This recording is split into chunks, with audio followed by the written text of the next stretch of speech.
Hey guys, want to wait for some folks to jump on in here.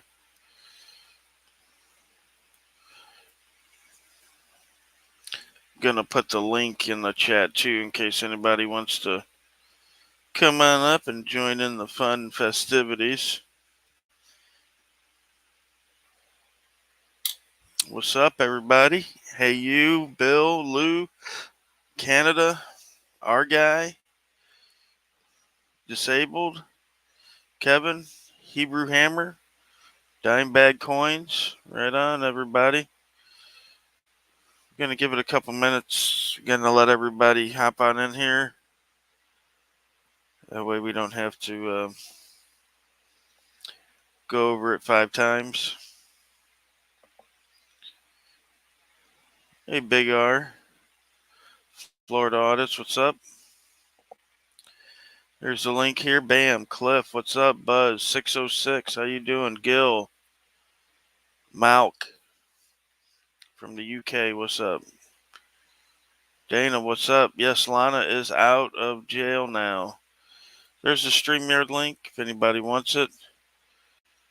You're more than happy to come on up. Oh, I see I got my first contestant, Epic Beard Man. Hey, what's up, fam? Make sure you're hitting that thumbs up, because we know if you ain't hitting that thumbs up, you ain't fam. Amen to that. How you doing, big guy? I see you're driving somewhere. Yeah, I'm heading to get some hibachi with some friends, so I figured I'd hop in on my ride. Nice. Cool. Of course, I'm sitting on the edge of my seat waiting to hear the results. I know. Give me another minute and we'll have some more people in and I'll get right down to business. We got Fort Wayne Watcher in here. What's up, buddy? And, everybody's waiting to hear, but unfortunately, all right, was it 2:38? We're going to go ahead and go with it now, but unfortunately, we won't get this verdict until about August. Ooh, they're really gonna make us fucking wonder. Yep, and I'm going to go through everything that happened. We'll have the transcripts in like 30 days for the trial. But the judge says that he wants to get some briefs by the lawyers. And then obviously he's going to give them time to redo their briefs and or not redo the briefs, but respond to each other's briefs, and then he'll render a verdict. So we got to wait for the transcripts about 30 days to get those. Then they'll have to have their briefs in 40 days, and then the response after they get their briefs in. Will have 2 weeks to respond to their brief. Then the judge will take all that, plus what was said during the trial, all the evidence entered, and he'll make his judgment. So it's definitely going to be interesting. We'll hold on. You're getting windy there, Dan. I'm going to put you off until. All right, now it's not so windy. Sorry, brother, you was winding me out there. But so basically we did trial yesterday. The state had like 3 or 4 witnesses, which were like the PSOs, which are the security guards in the building, and he had one of the managers, a guy from Orlando. He had him up and testifying, and a lot of their testimony was basically, well, this is an area they can't record because they got signs, and SSA has a policy or something that you can't record in. Except they didn't bring any evidence to like support any of their claims, right? They weren't able to show a standalone policy they had. And again, I'll be releasing all my research, so everybody could see everything I did and what we submitted and everything. Plus, I'll be releasing the transcripts once we get those, so everybody can go over the testimony and stuff themselves. Now, I was going to testify, but we decided against it because they never identified me as a defendant in any of the cases. So, they never said, yes, this is George Metz. He's sitting over here. This is the guy that committed the offense. So, my lawyer moved for a motion of acquittal based on that and a couple other things. Foshin put in a motion to dismiss. He's going to take all that under advisement as well as when he gets the briefs and such. Really weird on the fact of the government that they didn't bring in any GSA staff, right? So the GSA, they operate the facilities that the SSA's in. So if they had a case that we were in a place we shouldn't have been, then the GSA guy would have been the guy that would have been able to confirm that we were in a space we shouldn't have been in. But that didn't happen. And what also didn't happen is they didn't introduce a security directive or a rule or regulation or anything else like that. They had a policy. Social Security Administration has a policy that allows citizens to audio record their interviews, in-person interviews.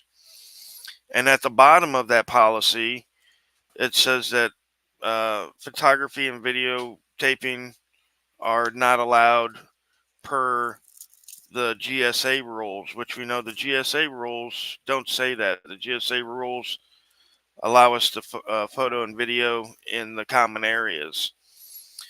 So, I mean, it's going to be hard for me to see how they're going to be able to rule against us with no evidence that, we were in an area we shouldn't have been in.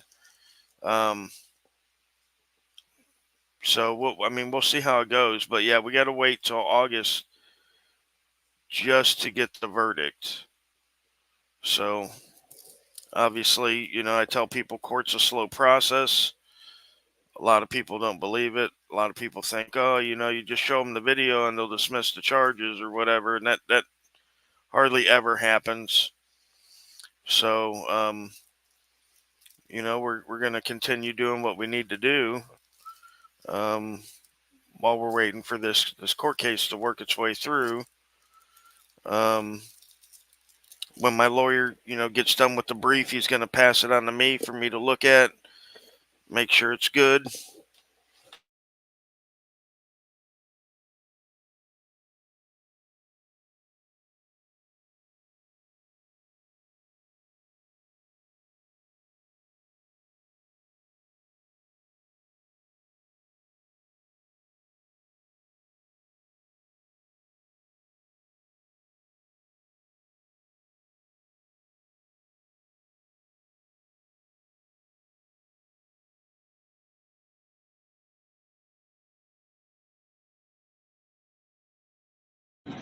Did you accidentally mute yourself, bro?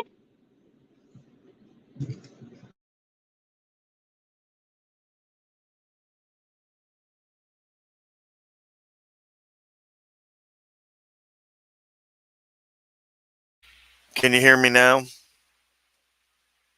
Yeah, I can hear you now. Okay, yeah. I can hear you too.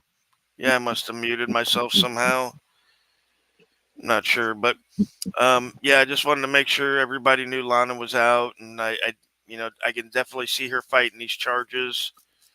I don't know if people know what she was charged with, but one looks like disorderly conduct, obstructing governmental operations, and I believe trespassing. All three of those are correct, Rob. Yeah, and I don't see how they're going to prove any of those three elements or crimes, because she definitely wasn't disorderly. I didn't see no disorderly action there at all. No. She didn't disrupt any government operations. I didn't see her interfere with anybody trying to get help or service. I didn't see them blocking anybody from doing their job. um, anything of that nature. I mean, I'll have to look at the jury instructions to find out exactly what the elements are that the state will have to prove. But I mean, just off the top of my head, from what I saw from the video and what I know about the elements of those crimes, I don't think they're going to be able to sustain those crimes against her. So looks like another, pretty much slam dunk lawsuit for Lana. I know she's been on a tear lately. She's filed like 2 or 3 of them, so she's catching up to me. So I'm gonna have to work a little harder. Get that game on.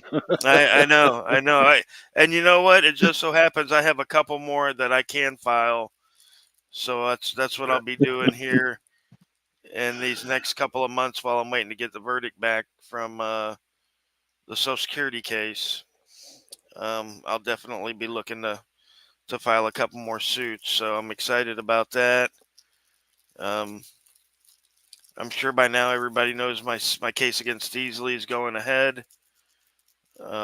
I'm definitely going to be uh, looking to file in Gulfport here soon, plus a couple other places, Punta Gorda, Charlotte County, um, actually Lake County here, Florida, has passed a similar ordinance. So we're going to have to get them.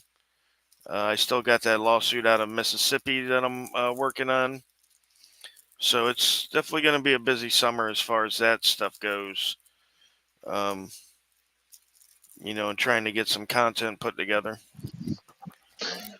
I have a question going back to the Social Security. You said that you were not going to take the stand because they didn't mention your name They didn't on anything? identify Or? me. Well, hold on.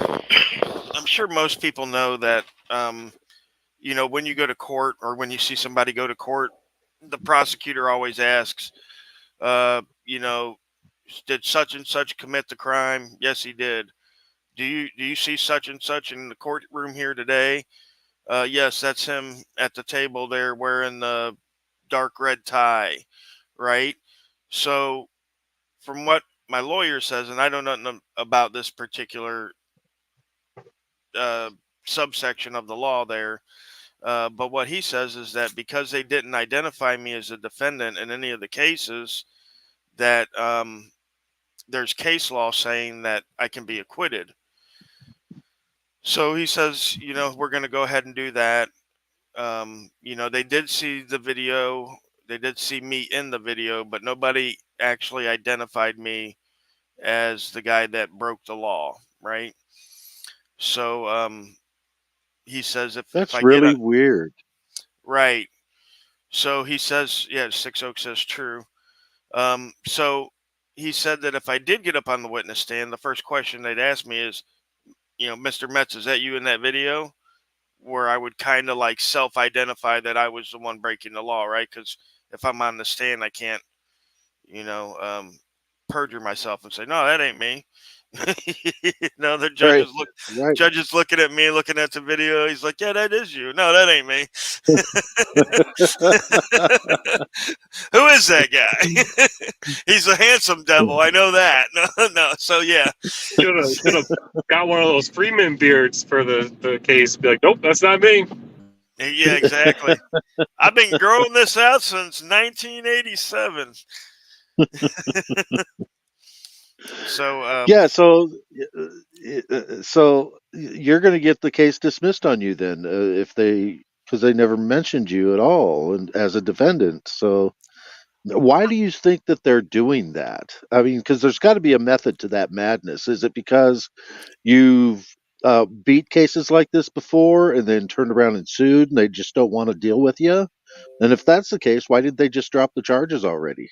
yeah, I don't think it's that, Cliff. I really think it's the prosecution's fault. I don't think or at least yesterday and today, this morning, I don't think he was on top of his game. Well, yesterday, because he didn't have any witnesses testify today. We wrapped it up this morning really quick. So the state had one witness that was left, and Foshin did his cross examination of him yesterday, like right at 5. So, the judge didn't want to keep us any longer, so he said we'll continue tomorrow. So come this morning, I'm going in thinking that we're going to cross-examine their witness and then I'll testify. So we got in there, and my lawyer cross-examined the witness, and then we had a recess, and that's when he's like, "Look, they haven't identified you as a defendant." He's like, "So I'm just going to motion for acquittal." And if you don't have to testify, because really me testifying is not going to bring anything to the table, because the facts are already established by the video footage. The only thing in question is the law, which the judge is going to find the law. He's going to, he's the one that decides what the law is. So he said numerous times during the trial when Foshin and the prosecutor were asking questions of the witness, that the witnesses couldn't answer legal type questions, that would be for him to decide. Um, so basically what's going to happen now is, so after that, Foshin didn't have any witnesses. We didn't have any witnesses. So we just said, our case is rested. We didn't do closing arguments because we're going to do the closing arguments in a brief that we're going to submit to the judge. And same thing with the prosecutor. We're both going to submit briefs, and Foshin will as well. We're all going to submit briefs. And I don't know if Foshin is here, Piner. So we're going to submit the briefs, and I think he's watching. He was texting me about it. Oh, was he? Okay. Um, so yeah, we're going to submit the briefs. The judge asked 3 questions that he wanted clarified in the brief. I can't remember exactly what they were right this second. I know one had to do with, is the space a tenant agency? Is the lobby a tenant agency or not? And I'm not sure what the other 2 were, but like I said, we'll have the transcript back in like 30 days. We should get it back. So I'll make that available for anybody that wants. I'll put a link on my community tab for you to download it, and you can download it and read through the transcripts yourself. So it was a shit show for the witnesses on their part. You know, it was easy to see that they were confused about what the regulations were, right? So the manager in Orlando had said, oh yeah, we've had news come out here before, and they're not even allowed in our parking lot, right? That's what he thinks. News can't even go in their parking lot. So, and my lawyer brought up that point today too as well. He's like, there's a lot of confusion, um, and such like that, between uh, these people. And he said, listen, this manager has worked for the Social Security Administration for a long time, and he don't even understand what the law is on this. So yeah, like I said, I felt strongly about it. I've always felt strongly about it because I've done a lot of research on it. And again, I'll be making a video. I've actually already put together kind of a part of a video for my lawyer. So I'll be including that so you guys can see, what we were,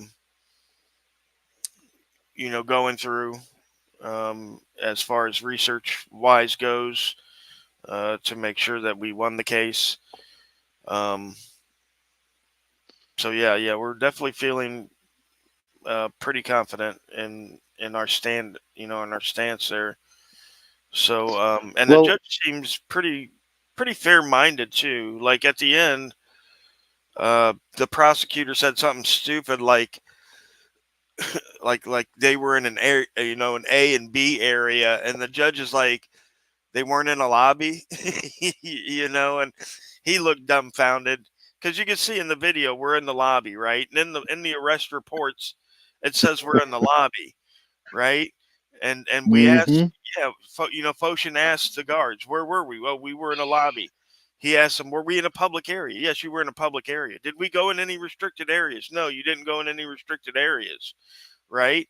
And then the guards, like at Orlando specifically, a couple of times. The guard's like, no, you're fine to record. Just don't go in any restricted areas, this or that, keep doing what you're doing, shit like that. So my lawyer was like, dude, that's pretty much implied permission to continue videoing. He's like, so yeah, it's definitely a mess for them on their side. And again, there's lots of ways that the government could have, proven their, claims against us. One is the leases, right? They gave us the leases in discovery, but they never entered them into evidence. They never brought them up during trial, never entered them into evidence. And the reason being is because the leases specifically show that there's a common area to these buildings, right? And those common areas are, the lobbies, the foyers, the corridors. They can't be assigned to a tenant. Doesn't matter if you're the only tenant in the building. It can't be assigned. It's a building common, right? Just like they can't assign the public toilet to the tenant agency, right? It's not possible. It's not part of building standards, I guess you could say, right? So very, very Yeah, and interesting. I don't think people realize how how much of a big deal this is, because all over the country, there's confusion about whether or not you can film in the lobbies of the Social Security Administration buildings, whether they're leased or whether they're owned. And something needs to be done about it too, because it's this confusion causes other auditors to want to go in and film and make sure their government's being accountable and Well, honoring our rights. well, what is it if not entrapment? I mean, seriously, when you look at it, Absolutely.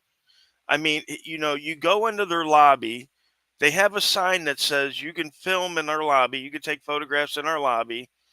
Oh, that was one of the other questions. How is filming um, translate to, or how does photographs translate into filming? He wants to know because it only says you may, take photos. It doesn't say you can record.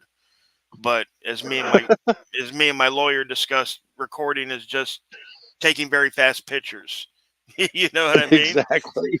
So, That's s- did they laugh when you guys said that? I mean, it's like, duh. well, no, we discussed that out in the hallway. I didn't want to disrespect a Mm, judge and be like, "Duh," right. because like I said, he's a pretty fair-minded guy. A dull would Yeah. never go over good. Yeah, you wouldn't want to do a delete laws thing. Oops, I didn't say that out loud. No, no, you didn't. Oh, don't want to disrespect the court. Yeah, so I'm sorry, I was trying to catch up in chat, guys. I haven't been watching chat completely, so forgive me if I missed a comment or a question. Please ask again. I'll I've try been to. uh, I've been seeing loose Gunt in there, as he's one of your mods, and he's doing a great job in there. And He just always want to give him does. a shout out too. Yeah, he's an awesome mod, and he's always welcome in my channel if he ever decides he wants to come in. So just want to Yeah, put that out there for him. I could use absolutely. really good mods. I've got good mods already, but he's one of the best. And let me say real quick hi to PDF, Six Oaks, Oklahoma, Integrity News Now, Gil, Dak, Snap, John Eagle, Rich. I know I missed some of everybody coming in. I'm sorry, guys. Just talking. Tommy V. Um, Cammed up's in here now too. What's up? So yeah, definitely very interesting. Um, court date, court case. Um, again, we definitely have our hopes on winning. If we don't, we will appeal. Um, because like I said, it's definitely entrapment, right? Because if you got a sign in your lobby, not just a sign, but a federal regulation, a law, right, in your lobby that says you can record in the lobby, and we come in, Mhm. relying on that, and then they Yep. all of a sudden, oh, now you're getting arrested. Well, that definitely, to me, I don't know, maybe Six Oaks can help me out there, but to me, that sounds like the definition of entrapment, right? Enticing a citizen to break the Mhm. law, right? On top Yeah, of and the what poster they're talking 7 about, is in entrapment is every. they mailed your charges to you, right? You didn't get charged that day, correct? Right. That reeks of entrapment. And obviously, they didn't think you were doing nothing wrong in that day, but somebody got their feelings hurt and decided, hey, let's try this charge. Yeah, isn't poster 7 in every single Social Security Administration office building anyway? No, no. Poster 7 is only for the post office. So Okay. each Well, federal, the federal rules though are in there that say you right, can record. It might not be a poster 7, but it's the rules right, governing the. right. Yeah. Well, And GSA has different rules. The post office has different rules. The VA has different rules. They all right, got different rules that are um, codified in their own CFR, right? So for the post office, that's 39 CFR 232.1. For the GSA, which encompasses a number of agencies, not just Social Security, but like Department of Interior, Department of Labor, a whole bunch of federal agencies. Theirs is the 41 CFR. And right, then for the VA, it's the 38 CFR. So they've all got their own regulations that allow filming in public areas, right? And right. one of the points that I wasn't able to make that I'm hoping they can make in the brief is the fact that the government didn't, you know, proclamate these regulations because they were feeling good one day. They're like, we're feeling great. How about we give those citizens a couple extra breadcrumbs and let them record in the lobby, right? They did it because they can't stop us because it fits nicely within First Amendment principles of being able to record in a public area where there's no expectation of privacy. Now, Yeah. Freedom anybody of can press. right, anybody here in Florida, and again, check your own state wiretapping laws, but anybody here in Florida or in federal territory, because the federal law and the Florida law is pretty much similar as far as oral intercept is concerned, that you have to have an expectation of privacy in order to violate it. So you could go into any Social Security office down here in Florida that you want, and you can record secretly in the public areas, and there's absolutely nothing that they could do about it. You can put it up on YouTube. There's nothing they could do about it. Now, of course, they could, try to hit you retroactively with the, you know, photographing or whatever. But um, I mean, I guess that would be kind of hard for them to figure out, because they're not asking you, who you are or what your YouTube channel is or anything of that nature. But I did find out that in the Ocala case, there was a troll that had called and told them that they saw Rogue Nation breaking the law in the Social Security office, yada yada yada. So I thought that was kind of interesting, but like these guys always act like they're cracking the case. You know what I mean? Like they're like, we're gonna call the police department and tell them who you are. Right, Matlock, because they probably don't know, right? Because they, they correct Like they me the don't have hell a up. statewide bulletin on who we are, anyways. Exactly, dude. Yeah, Like, yeah, come on, yeah. dude. Like you're not And I cracking think the that's case, Matlock. exactly. Yeah, that's exactly what they did to Georgia Transparency and J Town. They're still in Alabama, and I'll bet they alerted every agency in the state that to be on the lookout for them. And that's you know after that that county deputy at the court did what he did. Uh, they were probably saying, okay, if they show up anywhere, I just truly believe it was pure retaliation when they arrested her. It's just dirty. And also another DMA, his case at the Social Security Administration, I believe was a what did you guys call it? A setup, because Yeah. they had these. Yeah, it was Well, entrapment. Yeah, his case and mine are significantly different in the defenses that we used. But even so, like if you read through DMA's case, the judge tries to equate the vestibule as the lobby, right? He tries to say the vestibule and the lobby and the corridors, they're all the same thing. And, the auditorium's different. And then he goes ahead and he puts in the definitions of the vestibule, or foyer, and lobby. And you can see from the definitions he uses that they're two different areas, right? But, Right. specifically for this SSA case, this GSA case, the GSA has manuals, right, about how space is used and how it's classified by tenants, what's common Yeah. area, what a vestibule is, you know what I mean, and what's needed in the vestibule. Like when you read through it, you'll see that a vestibule is like 70 square foot. It's between the, interior and exterior door. There's usually some kind of Right. mat or grate that they have in there to knock off the snow or the dirt. Um, Yep. so they absolutely identify what a vestibule is, right? And the same thing with the lobbies. Thank you, Bip. And then in Uh, DMA's case, they considered the vestibule the lobby, which is it's like what? right. Now there's another case out of Missouri called Stamps, and I believe his channel is KC Kansas City News Now, KC News Now, or something along those lines. Um, but the case is called, U.S. versus Stamps out of Missouri, and in that case, they agreed that he was in C. Well, they didn't agree, but they said they assumed that he was in C, which is the building lobby area. But the judge still convicted him because she said that there were people in the lobby that he was filming, right? So even the judges can't seem to clarify some of this stuff, right? Because nowhere in the CFR says you're allowed to take photographs in an empty lobby, right? Doesn't say that.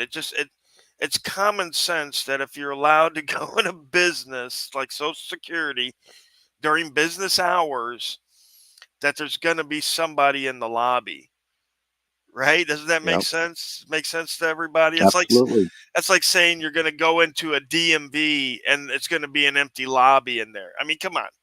You know what I mean? Who's that stupid, right, to believe that the lobby's going to be empty and that, them giving you permission to film in the lobby doesn't also equate to them giving you permission to film whoever's in the lobby, because again, there's no privacy, right? It's a public area. So, um, yeah, it's just that's why I say, we have to come out with the right arguments. We have to put in the research in order to make sure that we've got, all of our ducks in a row. Um, and then Yep. hope, and I then hope, agree. you know what I mean? Because even then they could still get it wrong, right? Um, Yep. so Well, and they do, and they often. It's like, right, Dak, yeah. Dak's absolutely right. It is a service. It's not a business.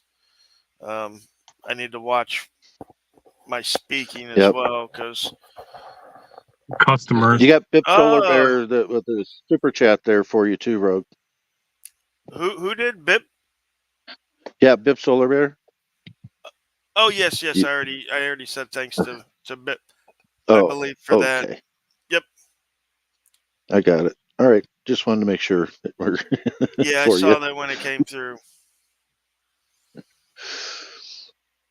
Right. Yeah. See, Six Oaks just reinforced what I said there about having the right argument. So even when an Yeah. auditor loses a case, it doesn't mean that that's the end all be all, and that's the final decision, right? Because Andy Sheets lost the Punta Gorda case. That doesn't matter to me. I'm still going to go and I'm going to sue him for exactly the same thing that Andy sued him for, Yeah, right? none of these cases that went to the Supreme Court started in the Supreme Court. That's for sure. Yeah. Right, exactly. And, Takes and there's an takes a appeals lot of court. money. Thanks again, Bip. Right, and that's the thing. If judges and prosecutors got stuff right, we wouldn't need an appeals court, right? And the appeals courts are slammed. you know, Yeah. they got as many cases as any other court does. So, um, it is what it is. But to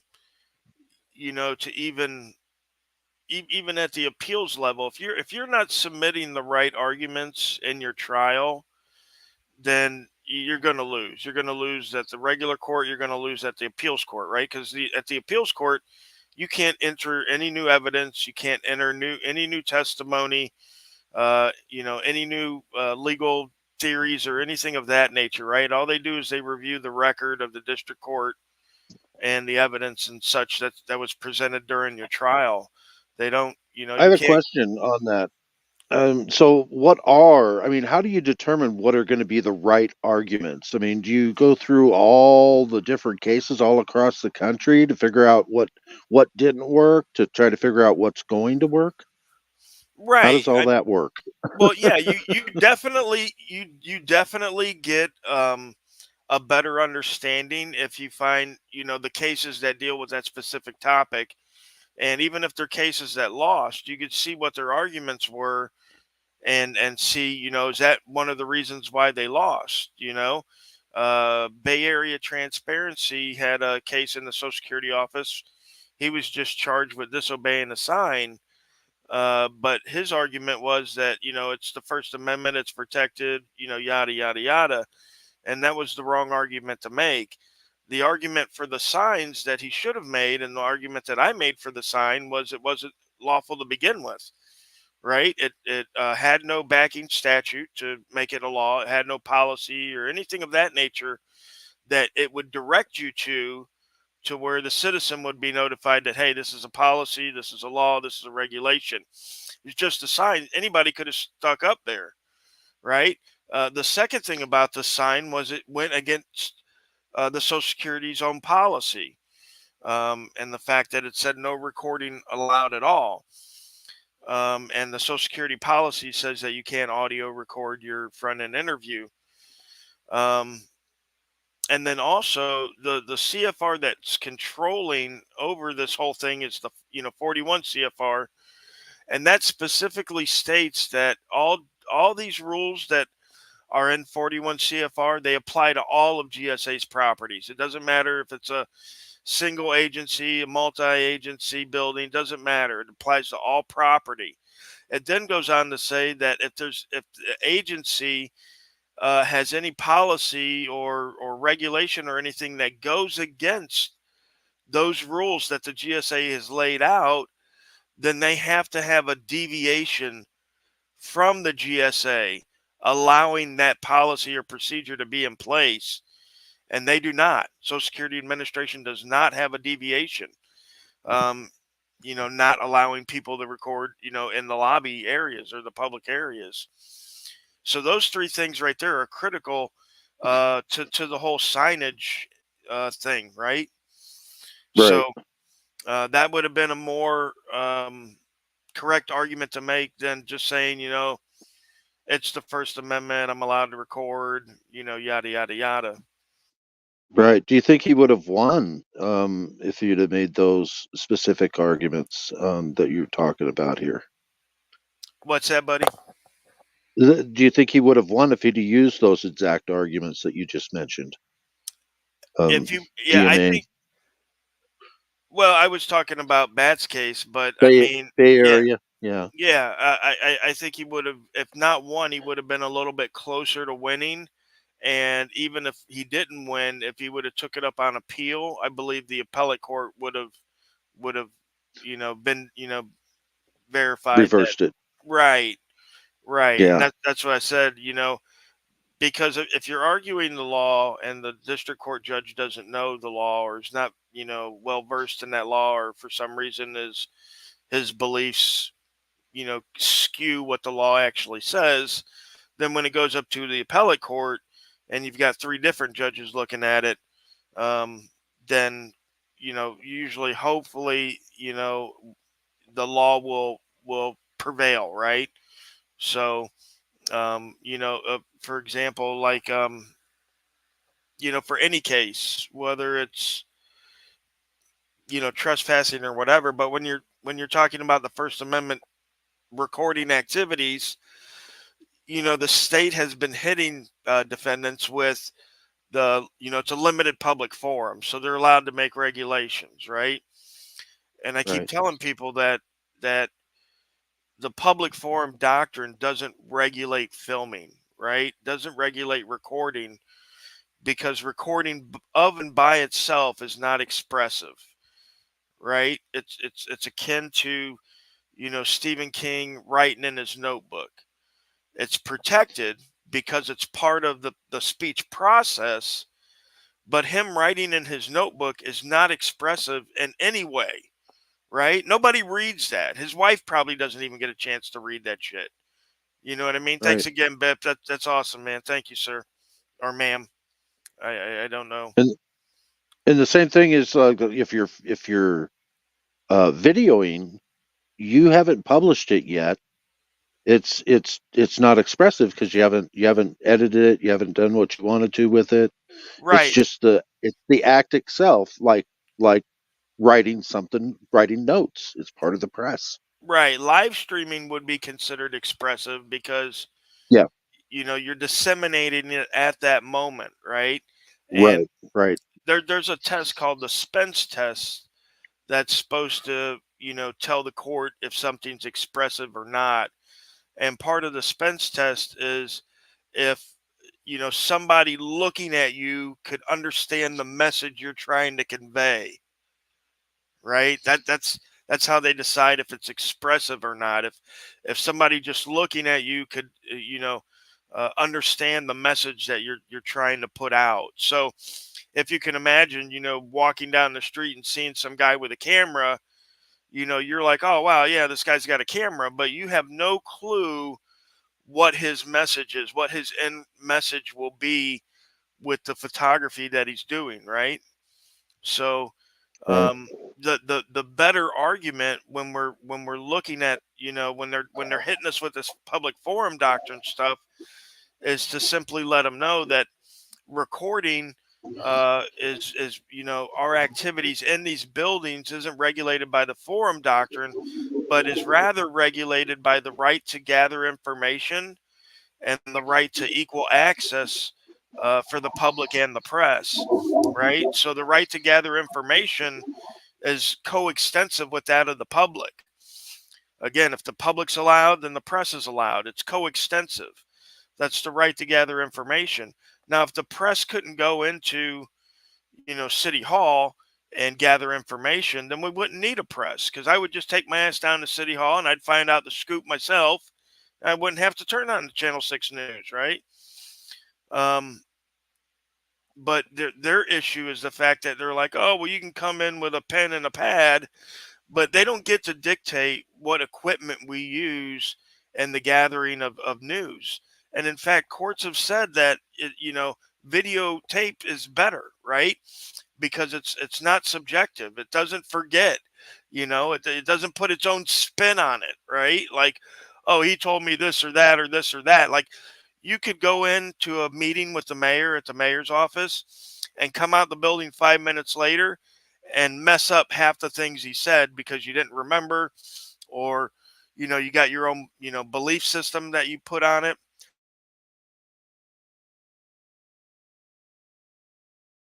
Yeah.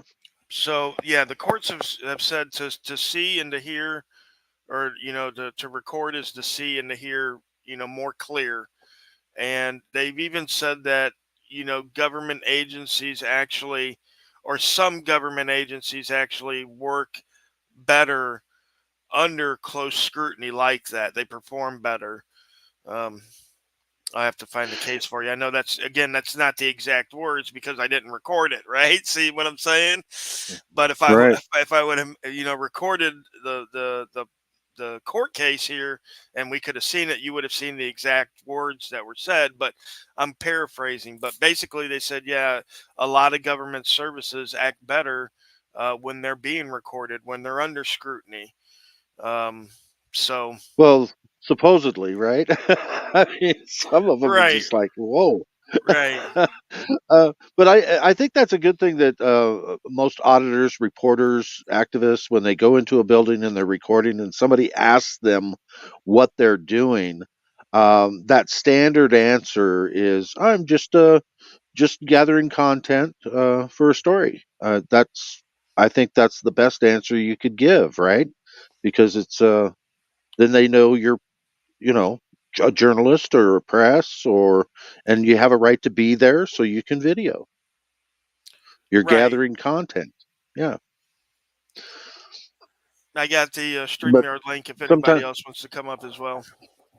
sometimes they don't like that answer though. Anyway, right, Rogue? Right, and FaZe just put up a interesting thing there where he said that they just put up more signs and make more of the space restricted from the public. And Yeah, there's gonna be a point to where, again, hopefully, the citizens won't stand for that, right? So, yeah, if we get to that point, hopefully the citizens will fight back, right? Now, for example, if my mayor made it to where nobody could come into City Hall, I'd be starting a movement to get his ass out and to get a mayor in there that would allow people to come into the City Hall. You know what I mean? Like, right, right. there is power in the numbers if we do it correctly. Um, hey Rob Yeah, from and Rhode Island. I think that's another reason why I think auditors, when they're doing their auditing, I think they should also go to their city council meetings and let people let the city council know what they're up to. That I'm checking on things. And I think it's important. Because then they get a heads up that, hey, you might not want to bother these reporters, these First Amendment auditors that are coming in, because they'll, and redress your grievances with the city council, right, or the county, and that makes more people aware of what's going on as well, right? Right. I think it's Ex- important. exactly. And Narnia says that the NYPD attempted that signage trick in precinct lobbies, and that's pretty much what they're doing with the Social Security Administration. They're trying to throw up these policies, or they're not even policies. They're just trying to throw up these signs and say, look, we have this sign. This means you can't record. So one of the questions we asked them, which again the judge kind of shot down because it was a legal question, was if you go into the Social Security Administration and there's a GSA sign there with the regulations that says you can record, and then right below that there's a Social Security Administration sign saying you can't record, which one of those Yeah, which one of those is controlling? You know what I mean? Which one should you listen to? And obviously you should listen to the law, right, which is the GSA regulation. That's an actual law where the Social Security Administration, even if it was backed by a policy, it doesn't trump the law, right? So when you look right. in And the I think that was DMA's point, because there was no code on those little signs that they had out there in the vestibule, but they were trying to make that as law instead of the other code, right, right, but you got to and have yet he was found guilty anyway. He didn't have the right argument. right, and I didn't Gotcha. read much about the signage in his case, so I don't know how that Yeah. exactly went. But um, yeah, that that's a great point. If there's two signs, one's a regulation and the other one is again just a sign. But again, even backed by a policy, because like I said, the CFR specifically says that if there's a policy that goes against the GSA rules, that policy is prohibited, right? So even if they had a policy, which they don't, but even if they did have a policy that backed that sign, it would still be no good because the GSA would request a deviation, right? Thanks again, Bip.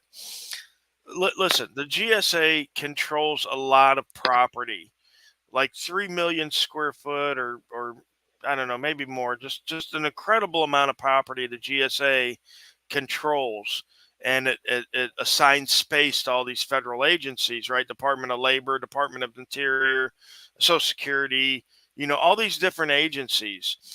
So they have to have rules that are consistent, right? And that go for everybody, right? They go for all the agencies. Imagine if the Department of Interior just started making their own rules, and the Department of Justice started making their own rules, and all these different agencies started making their own rules and didn't adhere to the GSA policies. I mean, it would be pretty messed up system. So they Yeah. the GSA put these rules in there, and they said, listen, if you don't want to abide by these rules, then you have to apply for a deviation. They call it a deviation. You have to apply for a deviation, and then we could see about you not obeying one or these rules, one or whatever of these rules. But the Social Security Administration didn't do that. So the GSA policies, or excuse me, the regulations, they stand right on all property. Okay, so GSA is law, which obviously trumps policies. Right. Well, their regulations have the force of law. They're not law per Right. se. Okay. It can get pretty complicated for people. It can, and that's why the outcomes have been all over the place, I guess you Mixed. could say. Yep. Very mixed. Very, very mixed. So difficult dizzing. Um, you missed the update, which is basically we're waiting till around August. They don't have a specific date laid out, but the earliest we're looking at is probably the beginning of August, um, for a verdict in the case. I see you, Bip. I see what you did there. Very, very, very appreciated, Bip. Thank you. um, so yeah, definitely interesting. We did get some of the guards to read the CFR. When you guys get the transcripts and you read it, it's just amazing, like how you want to think they're playing dumb, but it's really not playing. They're really not playing.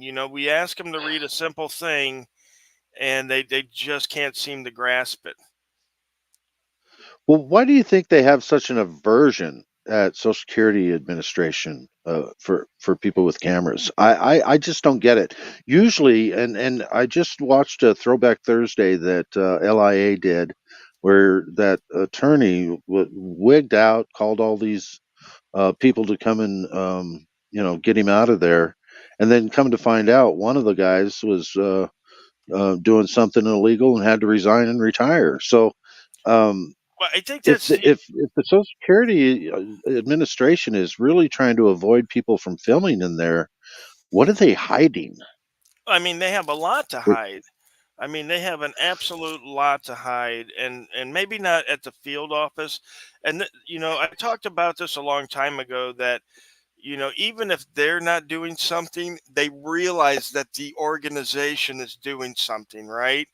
And it makes them Yep. nervous, and it makes them not, you know what I mean? Just like at City Hall, the city Hmm. clerk might not be doing anything wrong, but she knows the mayor is. So she's going to do everything to keep you out, to make sure the mayor doesn't get exposed and she lose her job. You know what I mean? New Right. mayor comes in, they might bring in a new city clerk or something like that. But, um, part of the thing that the Social Security Administration is trying to hide is the fact that Social Security is a voluntary program, and it always has been. Unfortunately, the way they play it is that it's mandatory, and you can tell they're Yeah, from your very first paycheck, they're taking out Social Security. You know, Right, right, uh, absolutely. But you could, okay, so the policy that they have for recording, audio recording, okay, it says that citizens can record their interviews in telephone or in person with their Social Security Administration person, their field agent or whatever. And then right after that it says, but do not encourage or tell the citizen that they can record. Right, so they got this policy that's buried in their palms, which is their policy operations manual, something or other, procedure operations manual, but it's called POMS. So if you look up, you could type into Google SSA's POMS policy for audio recording interview, and it'll pull it right up. But the second sentence tells the employees of the Social Security Administration, don't advertise that these people are allowed to record their interviews. Don't encourage it, and as my lawyer pointed out, he said, is this policy posted anywhere in the Social Security office? And no, it's not posted anywhere. So they literally tried to hide the fact that they have a policy that allows you to audio record your interview. I mean, they're yeah, definitely on some shady shit, right? That's written into their policy. Shady shit is written right into their damn policy. yeah. Something's really weird about the whole administration, Social Security Administration. Um, uh, a lot of people get the same amount of money. It's like what? Well, yeah, not only Their that, monthly but benefits. yeah, they fudge the figures. Social And it's Security. just under certain states where you're $2 over on your income, so you can't qualify for Medicaid. I can't tell you how many times I've heard that. Oh yeah, So I'm sure. I'm sure. Yeah, it's just yeah. weird. Narnia put up the policy right there, guys. If you want to go look at it, if you want to Google it, it's GN 03360.010 taping interviews in field offices. Um, but yeah, definitely, guys. If you want to be blown away by the shadiness of Social Security Administration, just go look up that policy right there, and you'll see that they actively try to hide this shit from you. They say that you can do it, and then they actively try to not allow you to do it. It's the weirdest thing I've ever seen written into a statute like that. It'd be like almost being like, yeah, citizens can get a driver's license, but don't tell them they can, right? Yeah, yeah. So it just crazy to It, me, it is. how they're doing that. But Yep. Peter has a question. He said, "How is J-Town Press? Any word?" I talked to her and Georgia Transparency at about 1 o'clock Eastern time in the morning. They said they were driving back. That they were about 8 hours away, but she was out and they were fine at that moment. That's the last I heard. I asked her if she was going to call you, Rogue. Did she ever call you? no, I got an Okay. email from her. Oh, I know. that's right. She said her phone wasn't. She said her phone wasn't working. That she would email you. So that's good. Yep. So Um, she did email me. So I got that. Um, but I'm assuming most people thought I was going to be in trial all day again today. But again, it went quick.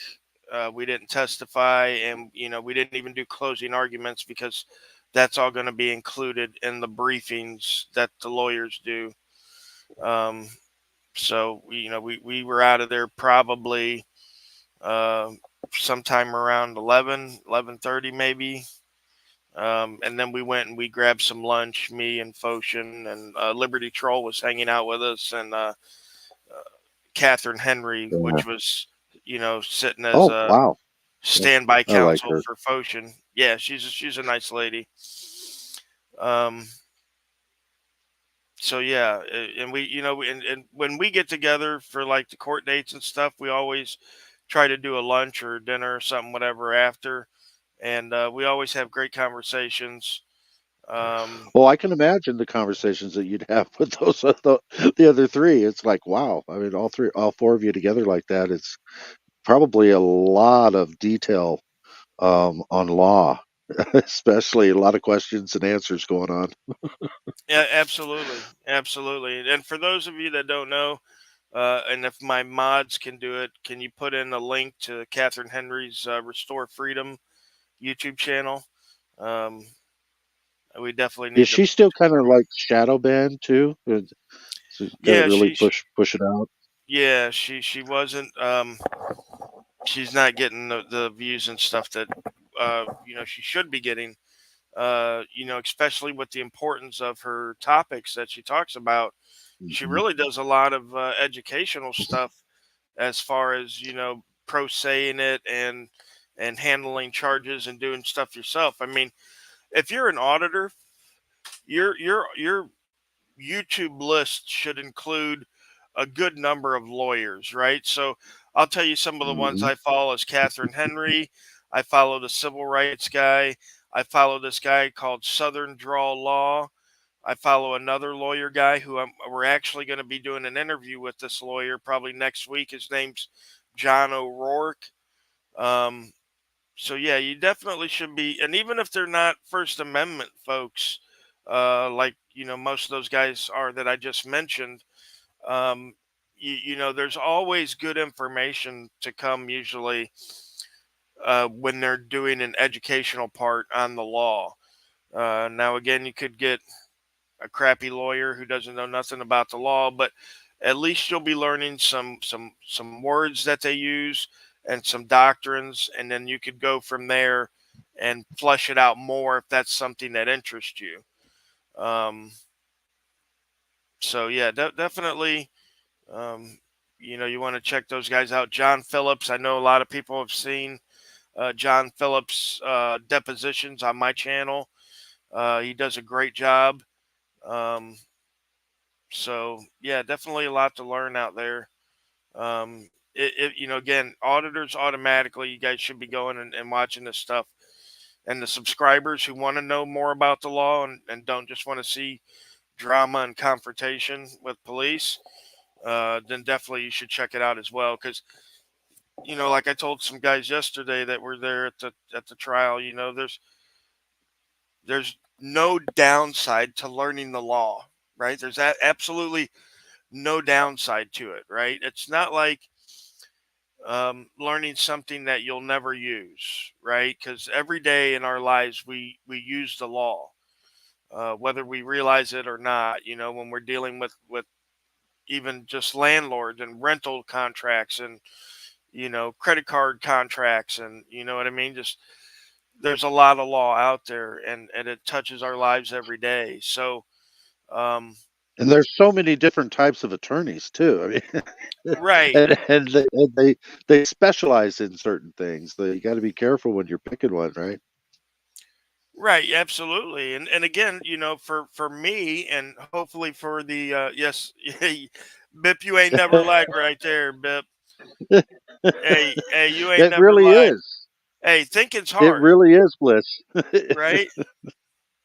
And Six said y'all can reach out to him as well. There's his contact info.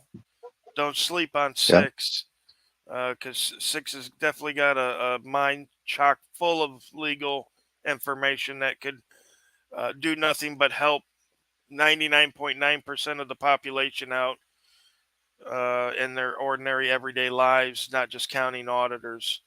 So you definitely want to, you know, Absolutely.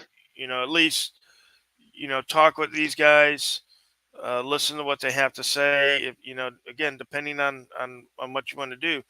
Now, a lot of people, like Bit pointed out, ignorance is bliss. It's hard It really sometimes for is. people to think. Right, thinking's hard. People think, oh, I'm thinking all the time, blah blah blah, but we're not.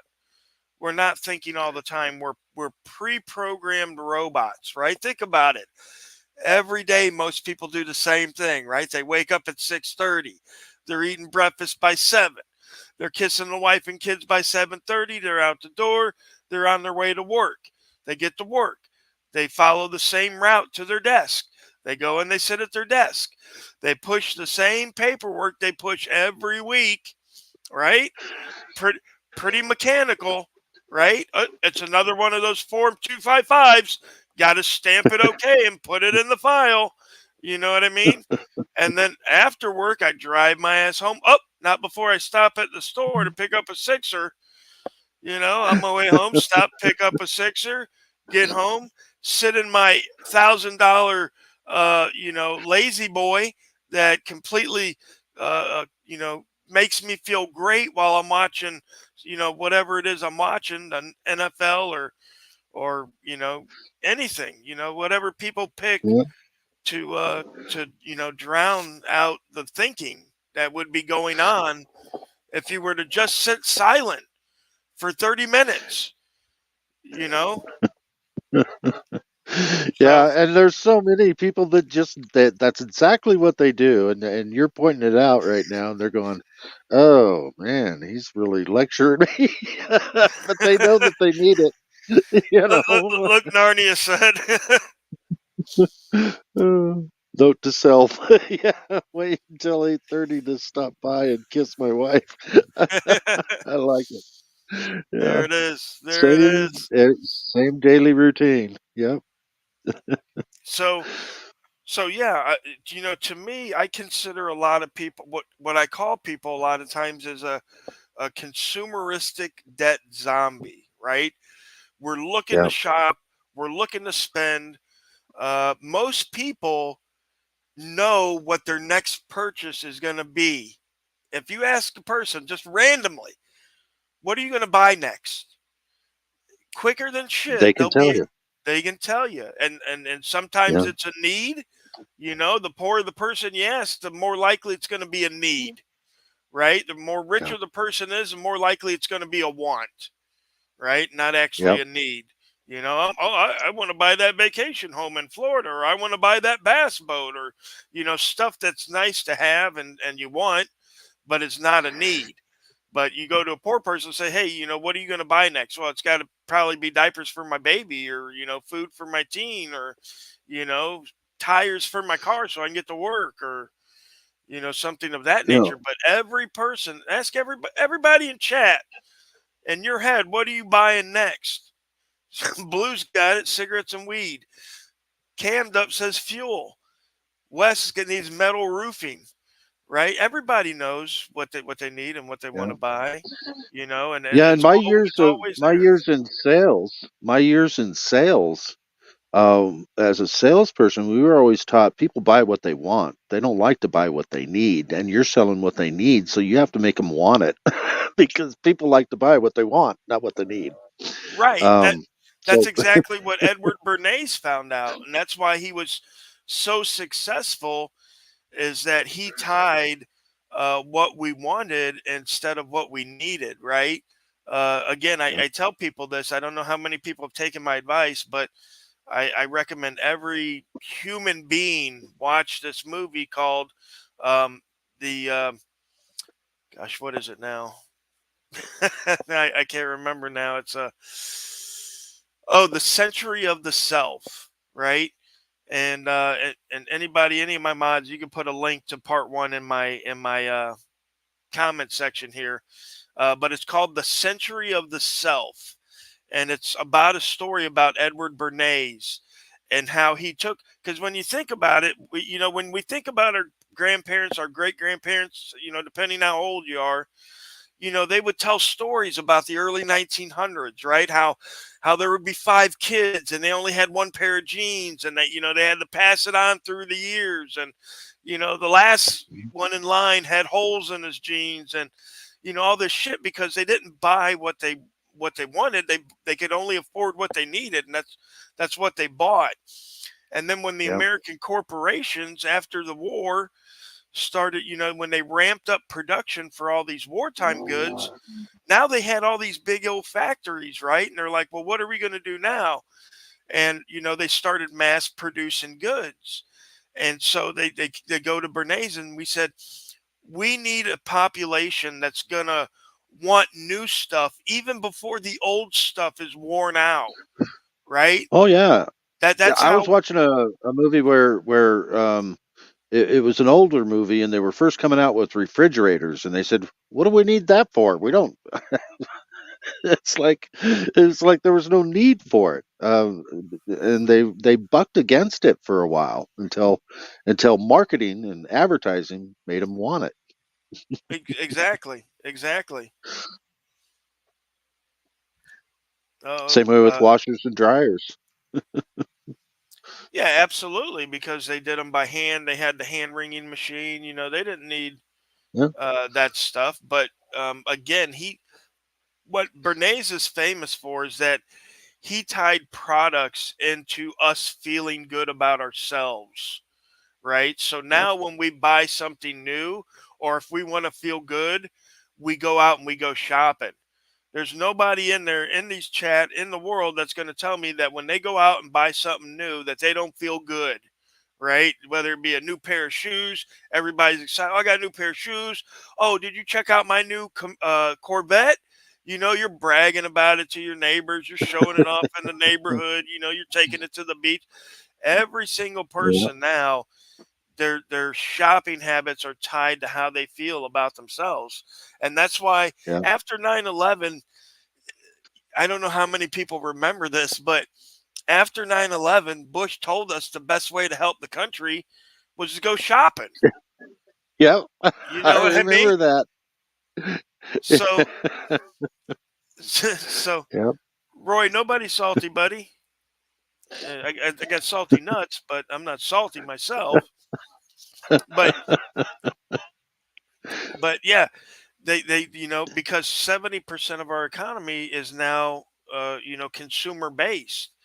We spend money. That's what they do, and that's why they give us those tax surpluses or whatever checks, because they know people are going to go right out and spend those up, and it's going to stimulate the economy because people don't Yep. save.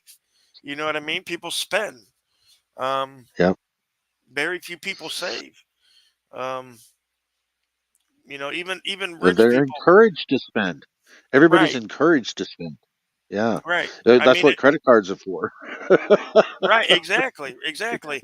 And if you didn't make those millions yourself, chances are you don't care about spending those millions, right? But if you worked hard your whole life to make a couple $1 million, you hold on to that shit. You know what I mean? Like you've been saving up for a while, and you hold on to that shit. I had a buddy.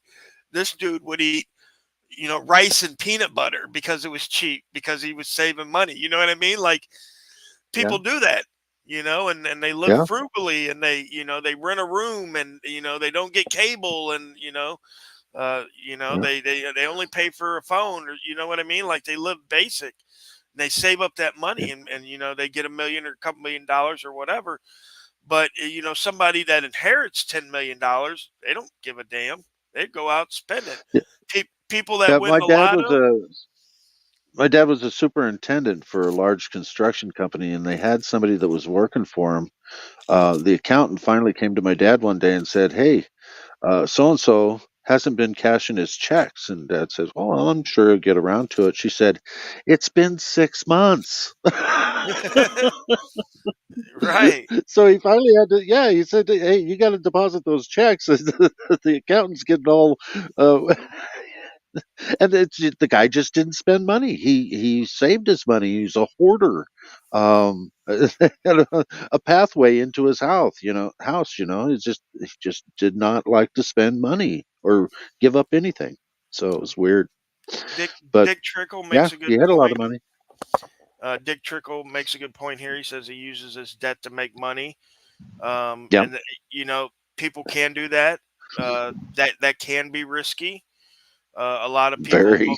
yeah, before the housing market collapsed, took out a whole bunch of debt to buy and rehab houses, and then when the market collapsed, they all went bankrupt. So you got to be careful with that. Timing You know, has to be just right. All the stars have to align. right. So I would just rather use my own money to make money. And I know I won't make it as fast because obviously I can borrow, once you got good credit, you can borrow, whatever, $10 million, and you can use that and you can make, another 10 million real quick. but again, it's risky. So Dick does it, and I'm glad Dick's doing well for himself. Um, Rich Spielman put up a comment here, said my mom did that and paid off the house 10 years early. And that's saving money is the same as making money. And people don't realize that Yep. saving money I is the know. same as making money. So if you're paying off You your house learned that from early, yourself. You learned that from yourself, Benjamin Franklin. that's Penny right. saved is a penny earned. No, yeah. I love it. Um, because a lot of people for their retirement plan is to work all their life, save up this money, and then put it in the stock market, right? Or to invest it in like real estate or houses or something like that. Because in the back of our mind, we realize that everything will cost more in the future, right? So when you Yep. retire at 60, you realize that if you make it to 90, shit's going to be a lot more expensive and you're going to need a lot more money, right? So what they do is they basically gamble. They take their whole life savings, they put it in the stock market and just hope and pray as shit that things go well. And they do that because for a long time things have gone well, right? But you should always take that advice that past performance is no indicator of future performance. And I'd like to forward a different retirement plan, and that is to use your money today to make sure you don't need anything in the future, right? So if you buy your own land, if you put solar power on your land, if you have a well on your land, if you have a septic tank on your land, then you are making it so that you don't have to throw your money into a gambling type operation in order to make sure you have enough money, because you won't need any money, right? You won't need money to pay that electric bill that's gone up 50%. You won't need money to pay that water bill that's gone up, 20%. If you're growing your own food, if you've got, blackberry bushes and peach trees and, you're growing some corn and some other stuff.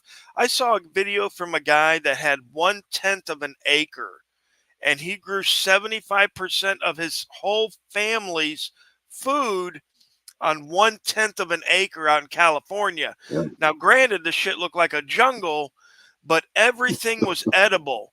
Even the Yep. flowers. He planted edible flowers they used in salads, right? They had chickens. They had a little aquaponic system where they were doing tilapia.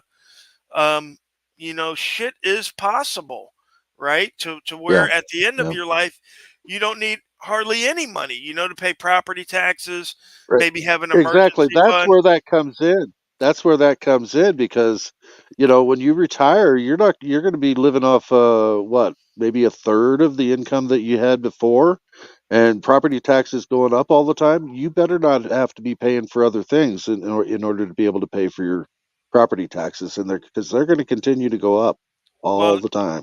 well, yeah, Yep. unless you're a public servant, and then from what I understand, their payouts get more the closer they get to dying, which boggles my mind, right? Like you Yeah. would think that the bulk of your retirement would come in your early years so that you could enjoy it.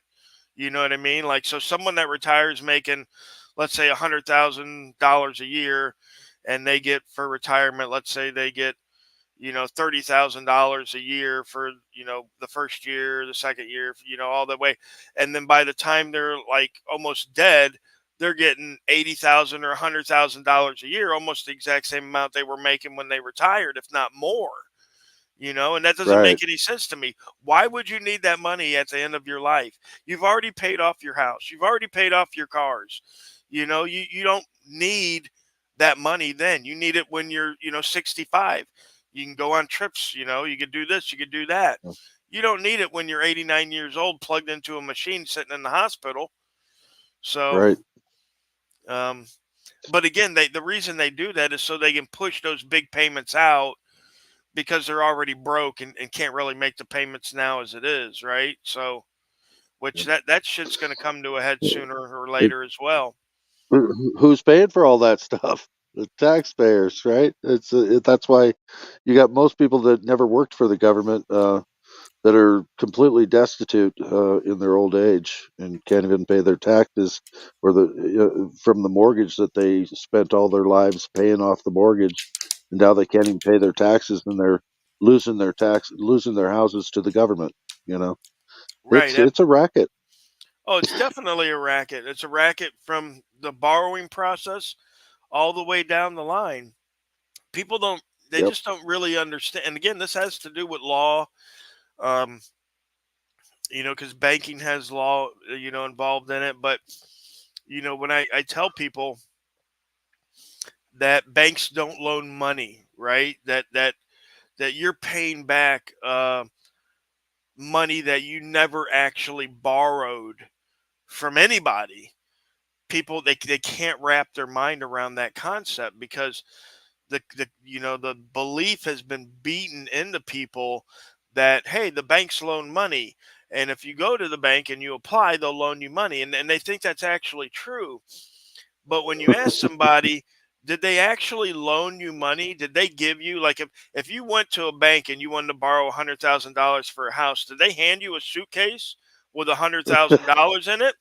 And you're not going to find anybody that happened to, right?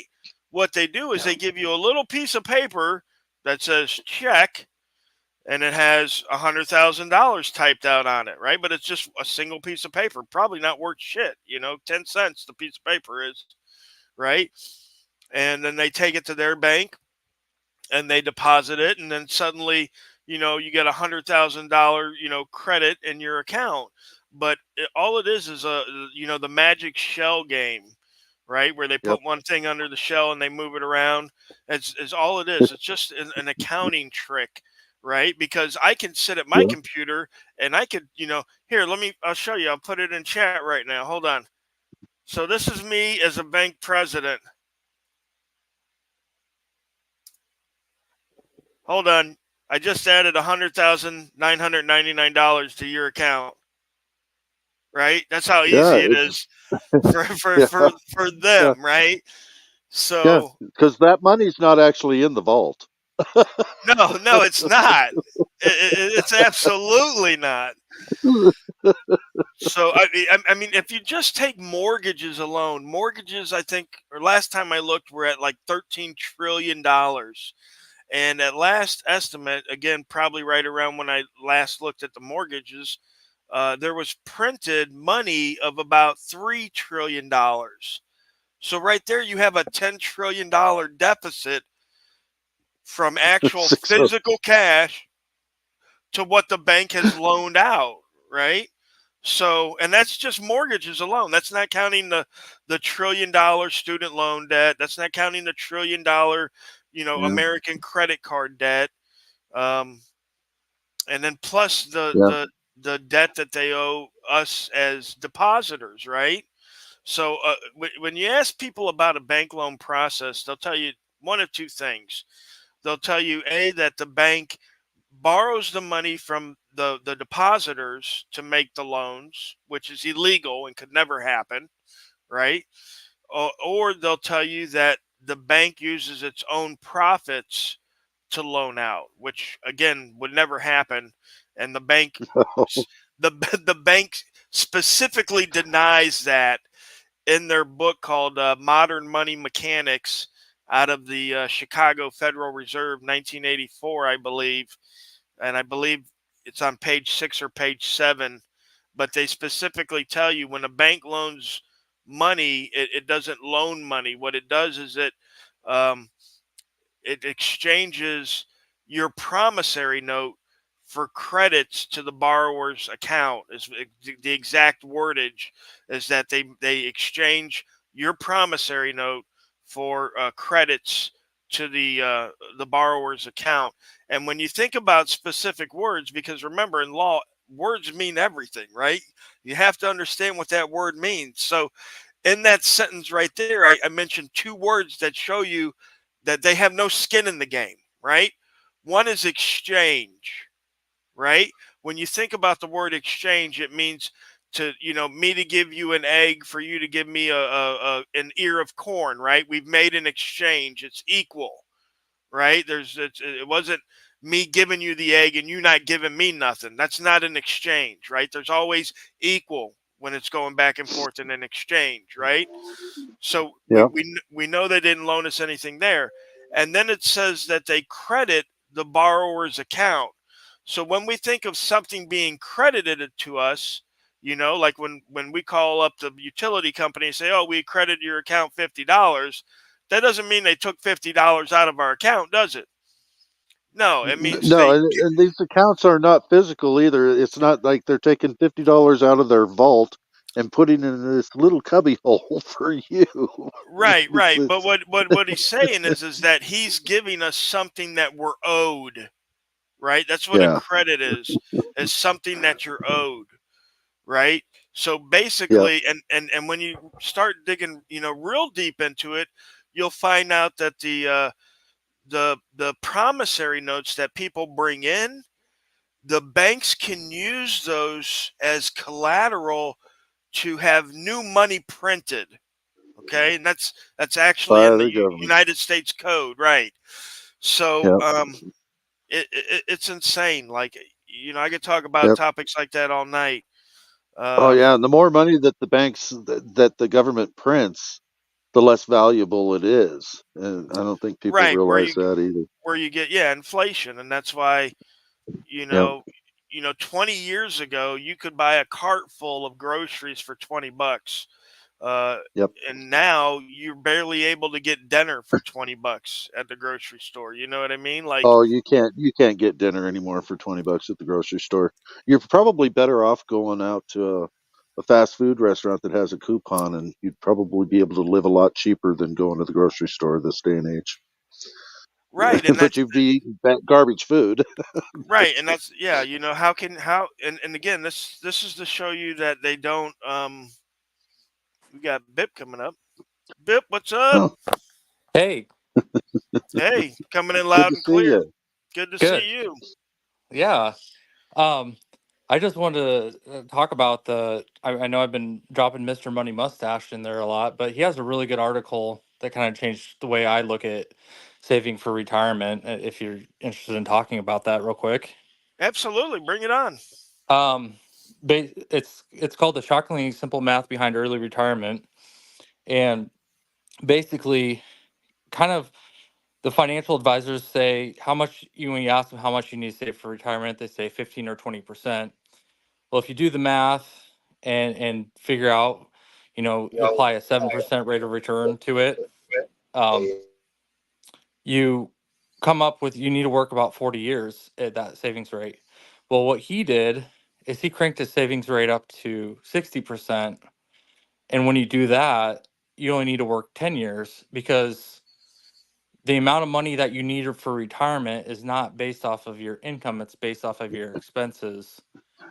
Right, So your by savings. increasing the savings rate, you're reducing your expenses. And because your expenses are less, you need less saved for retirement while simultaneously saving for retirement quicker.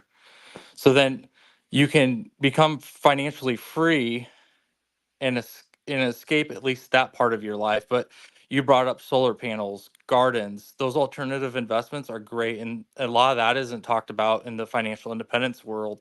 It's talked about in the permaculture world and how to be self sufficient. And when you combine all these things, you can have true freedom, and then that can free you up then to fight for our other freedoms. And I think the First Amendment auditing community would benefit from that information and helping their financial future. If Well, well, they have a strong financial footing, then they can take more chances because they're financially free. right, and let me. I learned about financial independence actually from the preppers, right? Yep. So I've been a prepper for a long time, and some people look at preppers as doomsdayers, and they're hiding in bunkers or Conspiracy whatever. theorists. Right, Yeah, stuff like that. But, yeah. an important concept that they taught me was, and we'll take green beans for example, right? Let's use green beans. So if you go to your local supermarket and you look at a can of green beans on the shelf there, if you look at the best by date, it's usually about 2 to 3 years out, right? So if you calculate how many cans of green beans you eat per week, like my family eats 2 cans of green beans a week, that's 104 cans of green bean a year. So if they're good for, let's say, 3 years, I can feel safe buying 300 cans of green beans today at 55 cents a can. Now, by the time I eat that last can, green beans are now going for 75 cents a can. So I'm saving 20 cents per can on those green beans alone, right? Not counting all my other food, but just on those green beans alone. And if you keep replenishing your supply, you're always going to be ahead of that inflation curve, right? And also you'll have, food if the world comes to an end, like the preppers say.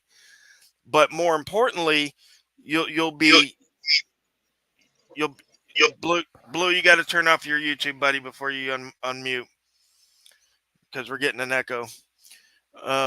So you're always going to be ahead as far as that goes with your finances, and if you farm that out to everything that you can do or can buy ahead of time, you're going to be saving a shit ton of money down the long run. Again, that's if you're not out there gardening yourself. If you live in an apartment or something, you could stack up a couple cans of greens.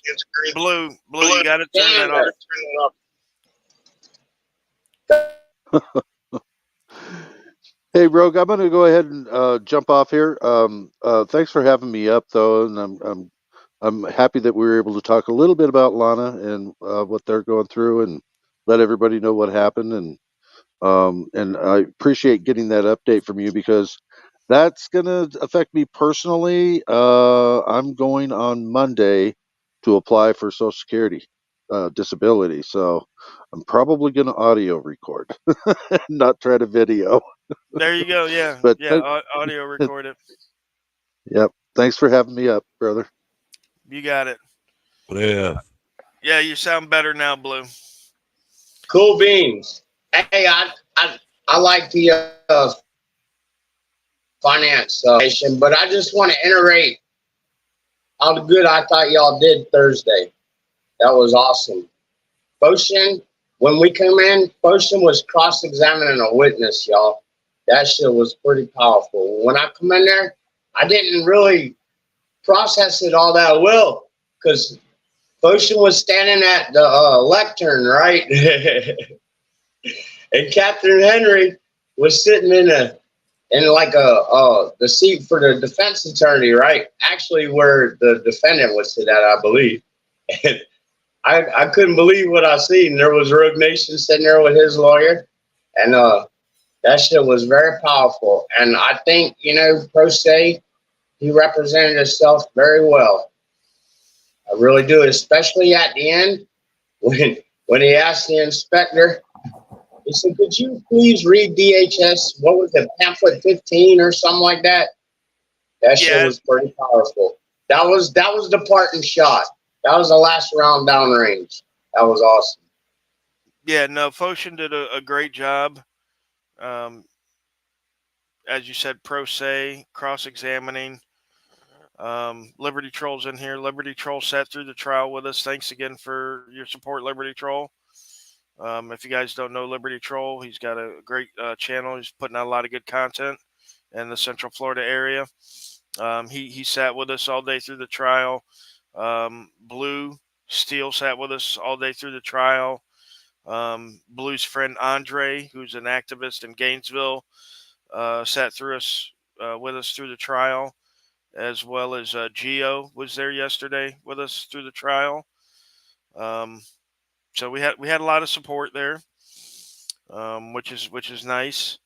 But yeah, again, this is what we're shooting for, and you can tell the serious activists from the activists that ain't trying to be serious, right? Because we're trying to forward our education. We're trying to move forward, and not just to make videos and make a couple bucks on AdSense or whatever, but to defend ourselves, right? Because just like we're talking about with finances when dealing with, retirement, the majority of money that auditors spend is going to be on lawyers. If you're halfway a decent auditor, you're going to get arrested. If you're going out there all the time, you're going to get arrested, or they're going to violate your rights, and you're going to want to sue.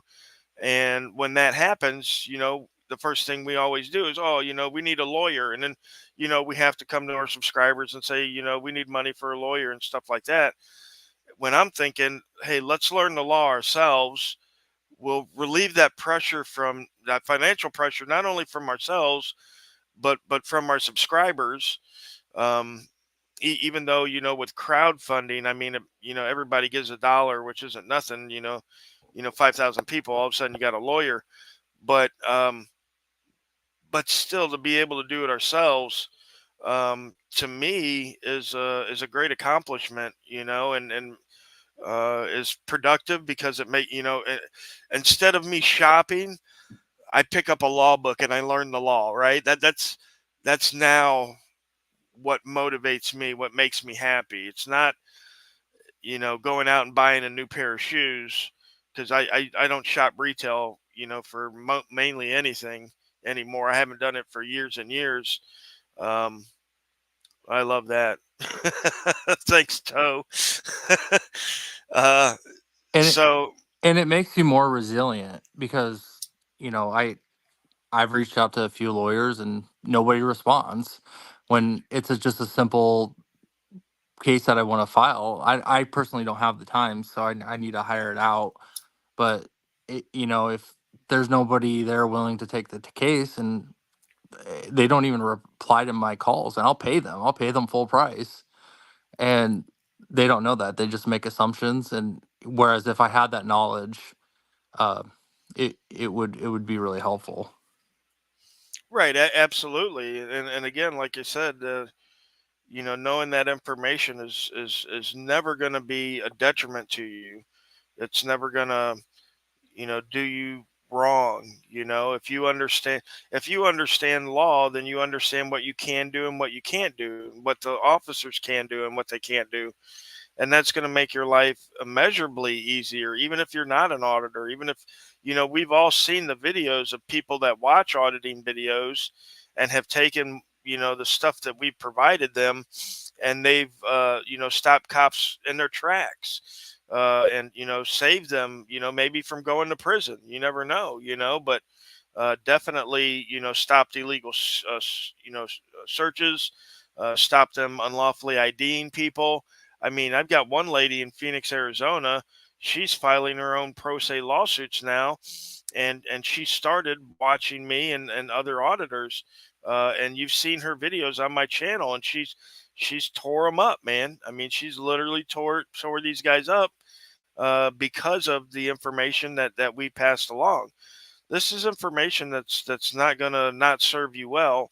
Um, but also, I want to say that we can't go off half cocked either, right? You can't watch, because not all auditors know the law the correct way, and not all auditors are talking about the law the correct way. Soliciting a trespass is a big myth that was rampant in the community for a long time. Um, just like, you have to be arrested in order to sue was rampant in the community for a long time. So, you know, what you always want to do is you want to take what somebody says and you want to verify it yourself, right? Doesn't matter who it's from me or Toe or Bip or, Six or anybody. You don't want to take anybody's word for anything. You want to, take what they say under advisement, and then look into it yourself and see if you agree with that assessment or not. Um, which again is hard for folks if they don't understand, the biases that we all have, right? Because we all have biases. What Uh, would be the risk of me or somebody like me trying it out? Because I'm more of a learn by doing instead of a learn by reading type of person. If it's not associated with like an arrest, if it's just like a civil rights violation, and you can't find a lawyer, if I just tried it out and said, no harm in trying, is that true, or is there harm in trying and getting it wrong and maybe no, failing a few times before you get it right? no, I don't think so. When when I started doing pro se suits, I lost a couple of ones right off the bat. Um, and it helped me learn, how to refine my argument. After I lost a couple, I stopped filing and I hit the books again to see, what my deficiencies were. And once got a grip on those and I thought I could do better, then I started refiling. So when I first started filing, my lawsuits wouldn't even make it past the motion to dismiss part, right? But after I stopped and saw what some of the issues were, then I went back and I started filing again. And all, the last three of them that have faced a motion to dismiss, they won the motion to dismiss. They've beaten that and they've moved on with the case. So, if you're like me, Bip, which I'm the same way. I'm a guy that learns from doing and I also reading, but doing really helps me out the most. Um, then it can be good for you. Um, Now, of course, you got to be careful. And in Alabama, one of my cases that I ended up losing, I had to pay the costs of their video deposition. Um, so it's a mistake that I made that I learned from that will keep me safe going forward. But it was a costly mistake there at the beginning. Um, not detrimental. It was a couple of grand, like $2,800 or something like that. So nothing too bad. But it helped me learn, and Hey, that's it's cheaper than law school, so it's a oh free hell yeah, education. dude. No, absolutely. I mean, I haven't paid a fraction of what some of these guys have done, and one of my cases, I beat a motion to dismiss from a really high powered law firm in Alabama. And these guys, the law firm in Alabama whose motion to dismiss I beat, they've got ex employees that are like assistant attorney generals and, district court judges. I mean, these are like, this is a high powered law firm. They had two lawyers, four paralegals, and yeah, like two lawyers, four paralegals, and a couple of law clerks working on this case against little old me, and I still beat their motion to dismiss. So that says a lot. And again, I was happy at that time. I was proud at that time. I didn't need to go out and buy a pair of sneakers or a Corvette to make myself feel better. I felt better just because the knowledge that I had acquired had moved me forward in my process, right? And I don't know if you've ever heard me say this bit, but I tell people all the time in my lives that if the government was smart, what they would do is just as soon as I filed a suit, they would just settle it. But because they choose to fight it, they're giving me that information and that knowledge I need so that one of these days I'm just going to be filing lawsuits left and right and they're all going to be winning because I've gained that knowledge that I need to win all these suits. You know what I mean? I And like I like your hobby. I think I'll take it up here in the future. yeah, absolutely. And reach out to me. Give me, email me and I'll send you, the stuff that I've sent so you can see what I've done and how I've done it and hopefully, help you get a head start on it as well. Because, once you do it a little bit, it's really not, terrifying, right? It's not like brain surgery or, it's not like defusing a bomb. So it's, you got to think that, our country puts out more lawyers every year than any other profession, right? More than doctors, more than, anybody, engineers or anything. And if you think about the population of America, most of them are pretty freaking dumb. So if they're pushing out these many lawyers, they can't all be Mensa members, right? These guys can't all be geniuses, right? They're like only a lawyer can read the law. No, a slightly intelligent human, it seems, can read the law, right? and Yeah. if you see some of the public defenders and stuff in my videos, you'd be inclined to be like, yeah, I definitely can, learn the law better than this dumbass. So, um, yeah, yeah, that's PDF said it right there. They do not want us to learn their language, and that's exactly what it is. It's a language. It's legalese, and it's different than English, even though the words are English. Their meanings are different, and that's how they get us. Because when we read statutes, when we haven't studied law and know their tricks, when we read statutes like we would read anything else, the TV guide, People magazine, or whatever, and we wouldn't put the right importance on words, and we wouldn't even know what those words mean, because we think, when somebody says hat, they mean like a hat that you wear on your head. But, if you look under statute number 67, block 3, it says a hat is actually a baseball bat. You know what I mean? And so when you read in the statute hat, it actually means baseball bat. That's why we need the lawyers, right? It's Yeah. not because we can't read English, which every statute is written in English, right? So you're thinking, why do I need a lawyer? It's written in English. Well, you need a lawyer because those words don't mean what you think they mean, right? Yeah. Well, I read tax law. I'm in tax accounting, and yeah, phrases can have different meanings, even in the same word. It's just how it's applied. So Right, and yeah, you brought up tax law. That's a perfect example. I want to say it's 26 USC 7702, which is their definitions page for Title 26, and in it,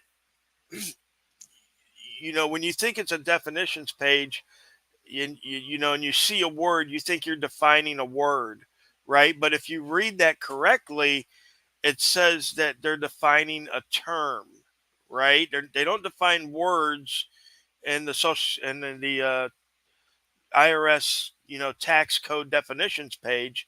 They define terms, even though they're words, right? And it gets people confused. But in law, the word term has a different meaning than the word does, right? So when you're defining a term, it's different than you defining a word.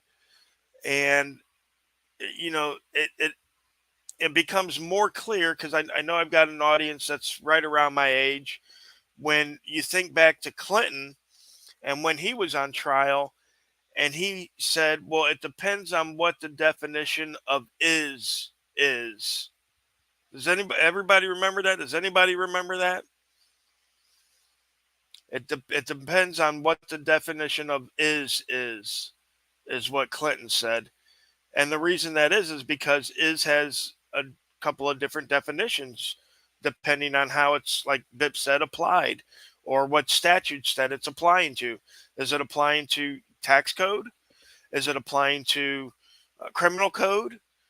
Because in these different codes and each of the titles, they all have their definitions page, right? So when you start reading law, the first thing that I always suggest is whatever title that you're into, be it a federal title or a state title, you know, um, that you find out the definitions page, and you go over the definitions page, where it is, and then when you're reading statutes, look at the words and then check the definitions page to see if they mean what you think you'll mean, and you'll be really surprised at shit that just doesn't jive, I guess you could say, right? I'll give you a perfect example from here in Florida. Under the definitions page in our motor vehicle code, it says there's a word, or a term, I guess you could say, because it's more than one word, but it's called motor carrier. Okay, and the definition of motor carrier is an owner or operator of a vehicle, right? So everybody that owns and operates a vehicle in the state of Florida is also considered a motor carrier, right? Now, they don't define what motor carrier is as far as, is it a job? Is it, a vehicle that we drive or whatever. It just says that it's an owner or operator of a vehicle. Um, so it's definitely weird. And again, it's not just in the statutes. You'll find these definitions. You'll also find them in case law, right? A lot of case law will define what words mean, right? So if you want to know what the word income means, you'll have to look up, a couple of different SCOTUS cases. One from 1909 and one from 1913, I believe, is the two cases that they define the word income in. And, they have the final say on that because the word income is in the Constitution. So the only person that could define words in the Constitution is SCOTUS. So I know IRS has their definition of gross income, which is basically every dollar that comes into you. But that's not the actual real definition of what income is. And again, they get a lot of people through the income tax through that, not realizing it. There was an actual lawyer named Tommy Cryer um, who knew that and who used that to beat a criminal conviction back in 2006 after he didn't pay the IRS for like 10 years. They took him to court and he ended up beating them. Jury trial, he was acquitted. And you know mo- you know part of his thing was income, and what it is, and how everything that comes to us is not income, right? So I'll give you a perfect example. If, let's say, you have a job, right? Everybody has a job. And in order to go to that job, to work, to make the money, you have to put gas in your car, right? So you got to put in 20 bucks in your car, right? The gas. You have to put on a pair of pants. You have to put on shoes. You have to eat. All these expenses take place before you step one foot into work, right? So Tommy Cryer's argument was that because the definition of income is gain or profit from labor or capital or the proceeds of sales off securities. I believe, not word for word, but and most people don't have to worry about the securities part, but the gain or profit off labor or capital is what was originally defined as income in 1909, and then in 1913 they added the sale of securities or what have you not. um, so what Tommy said was that there's a lot of expenses that go into me even making this money, right? So if you're Walmart, right, everything you make isn't profit, right? They get to write off the cost of the items that they sell, right? So if they buy a TV for $100 and they sell it for $200, they only get taxed on the $100 to $200. They don't get taxed on the first $100 because they had to buy that in order to sell it in order to make money, right? So you have to do stuff in order to make money. You got to go to school. You got to get an education. You got to eat. You got to pay for gas. You got to buy a car. You got to do all this stuff. And what Cryer's basic, um, you know, theory was is that at the end of the month there was no profit or gain. Right? It was pretty much an equal transfer. My knowledge, my experience, my food, my transportation is an equal exchange for the money that I received. And most Americans today live exactly like that. They live, paycheck to paycheck. There's no profit or gain. They work 40 hours, they get this much for their 40 hours worth of labor. There's no profit or gain there. Whereas the IRS says, yeah, every dollar you made was profit. Like it doesn't cost us anything to live. Doesn't, we don't need a roof over our head. We don't need a car to get to work. We don't need food in our belly to work, right? Everything's a profit. And that's how their, gross income definition states. Yeah, if if you don't want to deal with trying to make that argument to the IRS, everybody should have a business of some sort. And if you play within the rules, you can write off a lot of your personal expenses as business. And Exactly. Exactly. like No, that we make really good money, me and my wife, I think, relative to many, and I still drive for Uber because if I set a destination to the Home Depot and I don't get any rides, I still get to deduct that mileage as business mileage. If I get a ride on the way there, cool. I just, it's a little extra to go towards my purchase. So I don't need the extra money from it, but you know, I I converted what was otherwise personal mileage into business miles. And just thinking like that, and or if you have a rental property, hey, you need to buy a ladder or something for your rental property to do something. Well, you probably store it at your house, and you probably use it every once in a while for your personal use. But absolutely, absolutely. Say that's how the game's played. right. Same thing with trips. I could take me and the family on a trip out to California in a car and pay for the whole trip that way, hotel rooms, mileage, um, not so much food unless it's discussing business. But if I go out to California with the family in the car and I spend, and Bip, you might be able to correct me since you're working with tax law, but I think it's like 50% or something like that of my time on business, then all the expenses I've incurred, I can then write off at the end of the year. Um, if you, instead of going out and renting an office space, if you convert like, even a part of your home into an office space, then you can also write off part of your mortgage. You can write off part of your electricity, part of your cable bill because you need, the internet in order to do your job. So you can write off a lot of that. And, what that does is it makes it seem like you didn't make as much money and you end up paying, less taxes to Uncle Sam.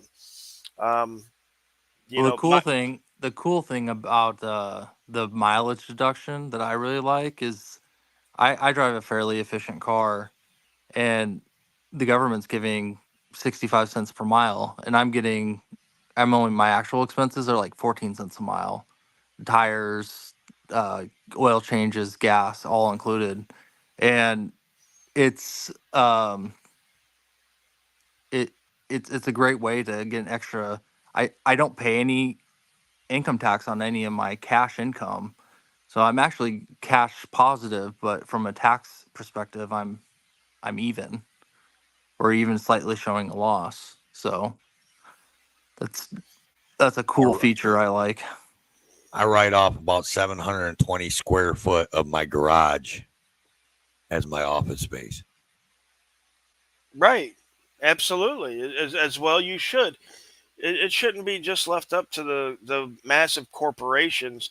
I mean, hell, if I remember correctly, Enron made billions of dollars in profit the last 5 years it was an operation and paid like less than zero taxes. I think they got like $200 million back in taxes. So all these big companies are writing stuff off and not paying any taxes or close to no taxes, and even recouping some of our tax money Oh, because of their write-offs. And we're sitting out here struggling. I mean, even if your business isn't doing anything, right? Like let's say you don't make any money at your business, you still can write those expenses off. So I'll give you a perfect example. Let's say you got a kid, right? Let's say you have a kid. Start a YouTube channel, have that kid open toys like all these other kids are doing, and put the video on YouTube. Now you can pay for all your kids' toys and write those off at the end of the year for the government, right? You can pay the for Christmas. The only caution with that is if it goes on too long, you have the hobby loss rules that you'd have to be cognizant of. There you go. That's why But we got Bip in here because he knows this stuff. So, But no, okay. yeah, that is a legitimate way to get, you know, some stuff. And then further, if the kids are doing it and they're making income on it, you can, as long as they have income, you can throw it into a Roth. And because their income's so low, the taxes on it aren't going to be much, if anything. And basically it's tax free going in, tax free growth, and tax free coming out. So plus they got the compounding interest and time to work for them. Right. Absolutely. Absolutely. Yeah, I mean we've had a great conversation up here tonight, guys. I wanna thank everybody. It's been 2 hours. I don't know if anybody else has anything else they want to add. Jim's Relentless Audits. Jim, contact us, buddy. My email address is patriotdiscussions@gmail.com. I'll put that in the chat for you. We're always down to help somebody out. So give us a ring, or I guess not a ring because it's email. There you go, Jim.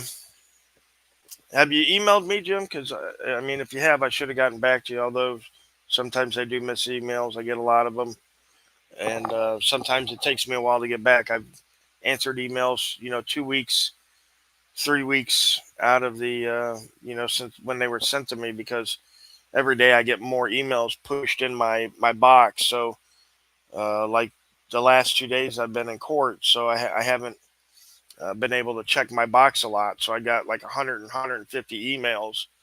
So as you can That's it. imagine, yeah, right. As you can Mm. imagine, just taking a couple of seconds to look at each email and read it over is a very time-consuming deal. Um, so that's why I don't know if anybody else has told you this, but if folks do email us, don't email us a book, right? Make it a paragraph, cut to the chase. Um, we don't have time to read books every email that we get. So, um, Big Headed Martian, I got the link right here, buddy. If you want to come up and chat, if not, if you want to chat, um,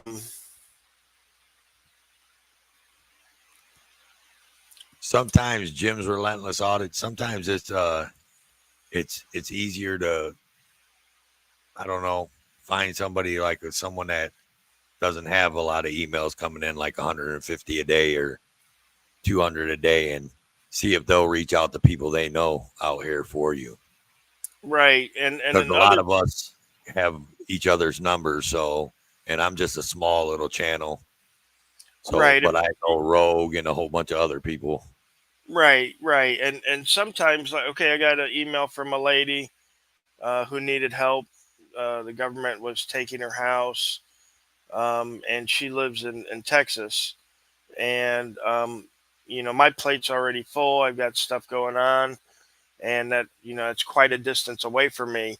But News Now Ninja is from the Houston area, so I reached out to Ninja and passed her information along to him, and he's now helping her out. So if Big Headed Martian, I I don't know much I can help you with in lawyers, right?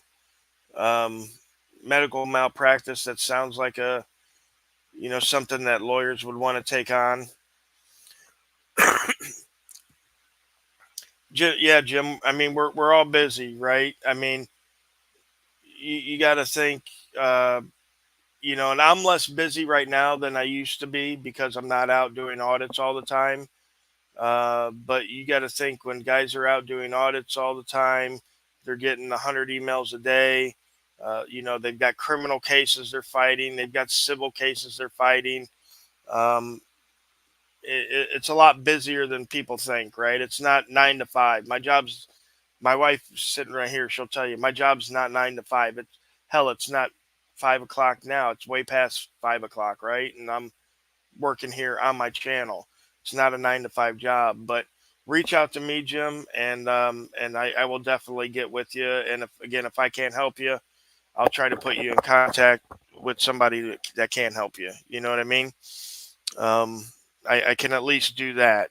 I can't help everybody, but I can at least try to put people in contact with other people that can help them if I can at that time. Yeah, Six Oaks. I mean, anybody that you see on my panels, or anybody that you know that I go out with, like Wrights Crispy or James Madison or any of those guys. If you contact them and say, hey, I'm trying to get in touch with Rogue, they will definitely pass your info along as well. But I did give you my email address. Feel free to email me, and I will definitely get back with you and see what I can do. Um, yeah, even Blue Steel. You saw Blue Steel up here earlier. Poor Dirt Farmer, Six. All these people could get in touch with me if you ever need to get in touch with me. They've all, I'm pretty sure, got my number. I know they at least all have my email address. Um, so yeah, I got a special pager I left with Rogue. I page him anytime I need him, exactly. It's like the bat phone. but better. That's funny. Yeah, it's a nipple clamp. It vibrates my nipple when he needs me. His wife gets mad about it, but it is what it is, guys. She does get mad about it. She wants her own vibrating nipple clamp pager. Did Oh, you she buy said that James Freeman beard though from him? no, not yet. Oh, okay. I'm broke, dude. I'm so broke it ain't even funny. Ha! I, I'm so I, I broke I can't pay He's attention. he's holding yeah. out for the AEC beards when they come out, you know? Well, that too. I want one of each, but yeah, no, dude. I haven't made videos in so long, and my viewership's dropped so much that I'm not making any money. But um, yeah. So It's actually that crazy when you don't put a video out on time in a normal schedule how badly your analytics get tanked and oh how yeah, often your videos don't get viewed as often. Like even just putting out a past video, and I like to do that because I think it's important. But man, how badly that can tank a channel analytics. Six Oaks laughed about Toe's too poor to pay attention. But wait till he finds out that I'm so poor I got to put free cheese on layaway. That's Layaway. That's one I haven't heard in a long time. Layaway. Do they even do that anymore? I don't know, but you should never have to put free cheese on layaway, my friend. Nah. They got rid of Kmart, man. Once Kmart went away, man, layaway went away. No, I used to work at Ames. I used to work at Ames, and I have to go pick up the layaway. yeah, I think Walmart still does it, don't they? Like around Christmas time, like a I month don't think before they're even Christmas. doing it now around Christmas time. For honestly, I mean, I know they used to, but I don't even think they are anymore. Yeah, These young kids don't even know what layaway even means. well, they do. They think it's laying around. They just think it's their normal day. Well, Exactly. nowadays you just walk in the store. If you ain't got money to pay for it, you just walk out, and no one can do nothing anyway. Especially in California. Mm-hmm. Exactly. They just run in there and take it because, hey, why not? The cops ain't But gonna they're stop me. And but they're arresting people with cameras filming. Yeah. of course, because then they can see you can see the corruption. Then you can see their piss poor attitudes and stuff like that. Hey, we're making those cops out in California, they're making $100,000 to $200,000 a year. A lot of them, because the cost of living so high up out there. But you Professional know, gangsters. right, and meanwhile, people are starving on the streets, and they come around and arrest them if they're ask for money. It's just it's sick and disgusting, is what it is. It's sick and disgusting. I was watching a video earlier on Jeff Gray's channel. Um, I'm pretty sure he put out today. It was a body cam footage of his visit out there to Port Orange, and James Madison had said that he had seen a cop give a lady a ticket for panhandling out there, and the ticket was for $150. How the hell is somebody that has to beg for money on a street corner going to be able to pay that $150 fine? Well, they're not going to. So they're going to come out, they're going to arrest them, they're going to put them in jail, and Such a they're going joke. to right, they're going to suck tax dollars out of people to pay for their incarceration. You know what I mean? They don't care that that person can't pay that money back. They're like, okay, well, you'll just spend 6 months in the county jail, and we'll charge the taxpayers, $200 a day to keep you and feed you and all this other stuff.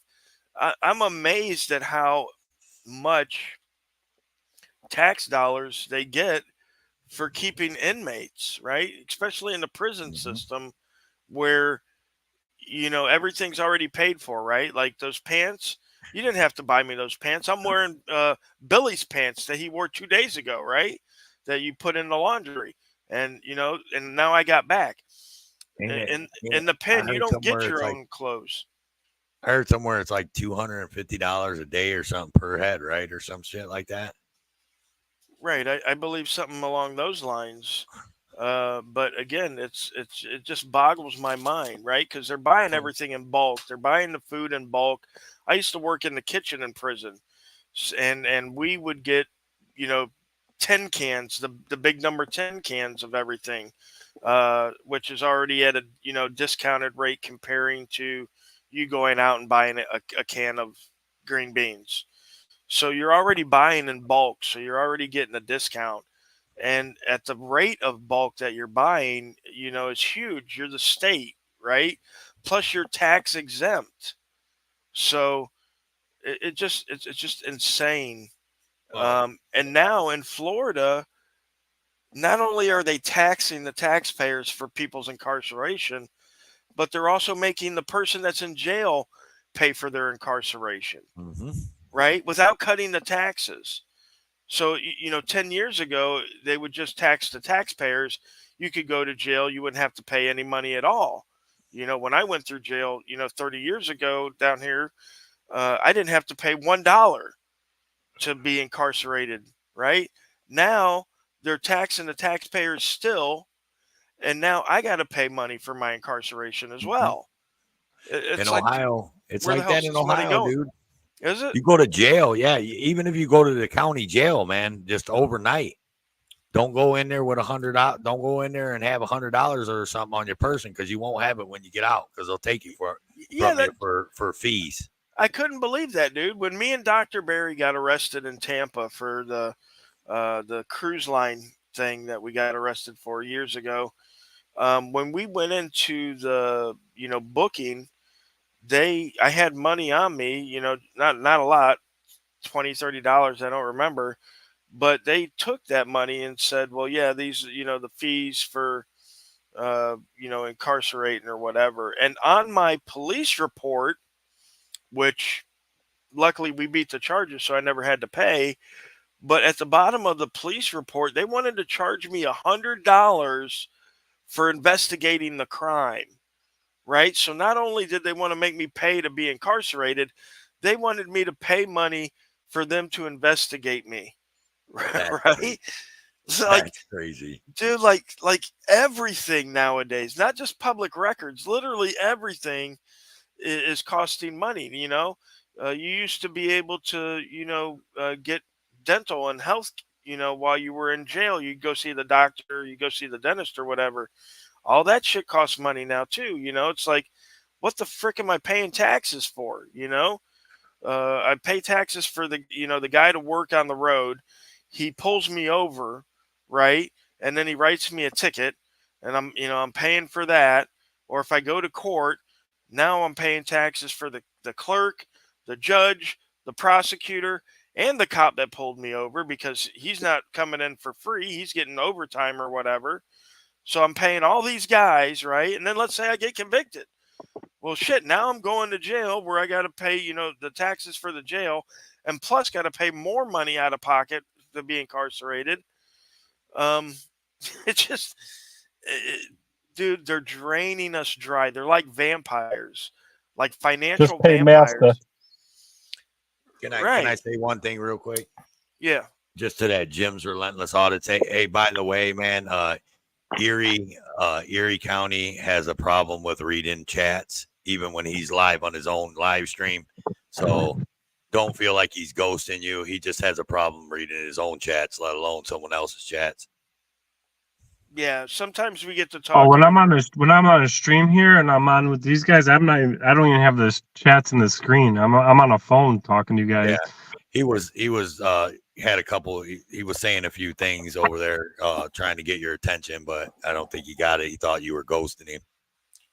Jim, you can No, always. I'm dyslexic and a horrible reader on top of it. If you guys Jim, haven't figured out by my bad spelling on my fucking channel. Yeah, Jim, you can always come up on the panel and ask the questions, buddy. There's the link for you. You're welcome to come on up.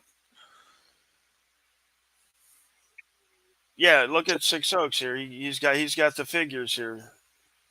$5 for 15 minutes and a poor connection, and ramen noodles are $1.50 each. It's crazy. And what, you could get ramen noodles out here for like 50 cents each. And these guys are raking in the money, and a lot of times, it's people connected to the system that's running these canteen funds. Like Jamie Knoll in Clark County that was arrested for doing all that. I guarantee you that he was running his canteen program. You know what I mean? Making money hand over fist. Yeah, Jim, you could come on the call, buddy, if you're using a smartphone, or if you're using Obama a laptop. phones. Yeah, even Obama phones work. But if you're using anything, a laptop that has a microphone and a camera, but unless you got like headphones with a mic, I would suggest using a phone, because otherwise it'd be hard to hear and hard for you to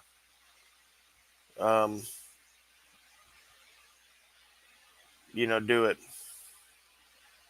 You're on a laptop, Jim? Or no laptop? You're on Android? Android phones work fine. Just click I'm the on an link. Android. Yeah, just click the link. It's not a number, Jim. I just posted a link in the chat. Somebody repost that link for Jim. For some reason, it's not letting me chat. It's not letting me type in the chat for some reason. You check the private chat, Rogue. Maybe it is. Hang on. There we go. Here's the link, Jim. All you gotta do is click that link, buddy. It'll bring you in. It'll give you instructions. I didn't look at the starred. Look at a private chat when you get a chance, Rogue. All right, hang on. Oh, okay, I see private chat over there. Okay, I see. I don't know. We'll see. Hold on, I got a cough real quick. I'm gonna mute.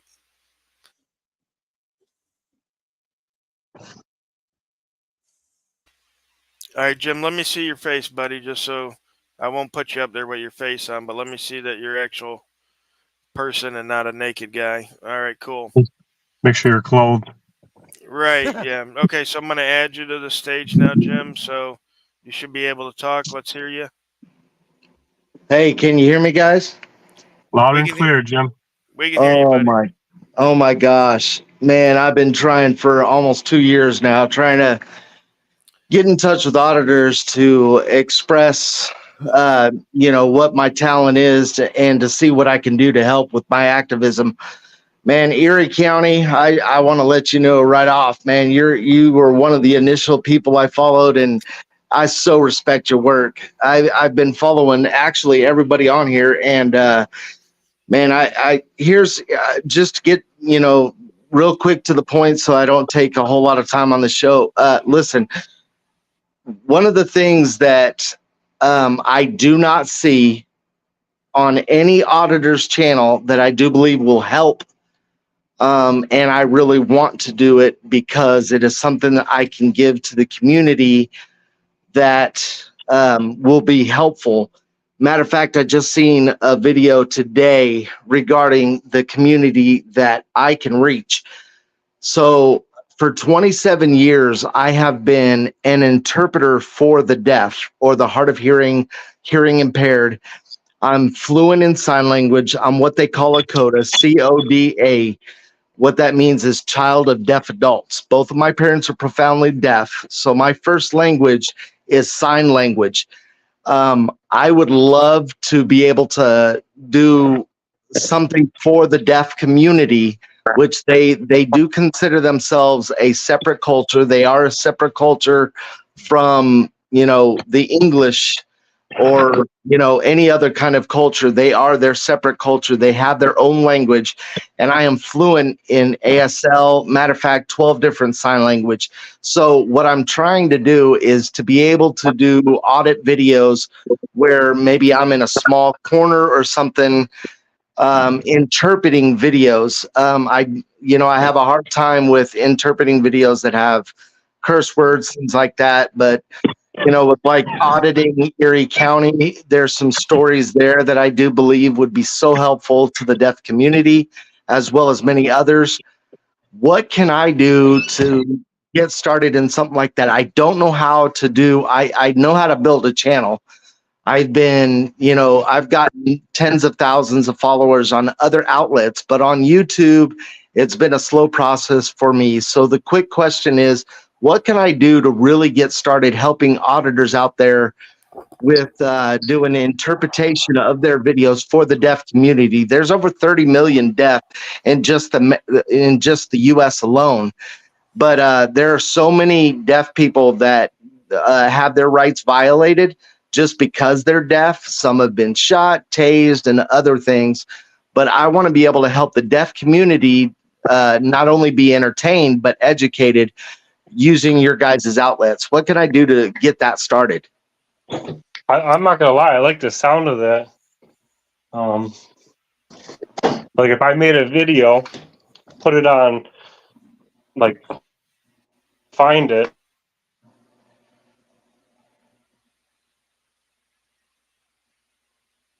and I post the video with the sign language in the corner, small, with you signing it, that would be pretty neat, I think. Yeah, I mean, I'm more than Where are willing you to from, allow Jim? you. I'm actually right out of Kansas City. I live in Topeka right now, but I work the Kansas City Metro interpreting for the deaf, at doctor's appointments, court assignments, even roadside assistance with the police when the deaf need interpretation. It's all over the Kansas City area, but I live in Topeka, Kansas. Right on. Well, yeah, we don't need to get too specific because there's people out there that, of course, don't like us or what we do. But Sure, I get it.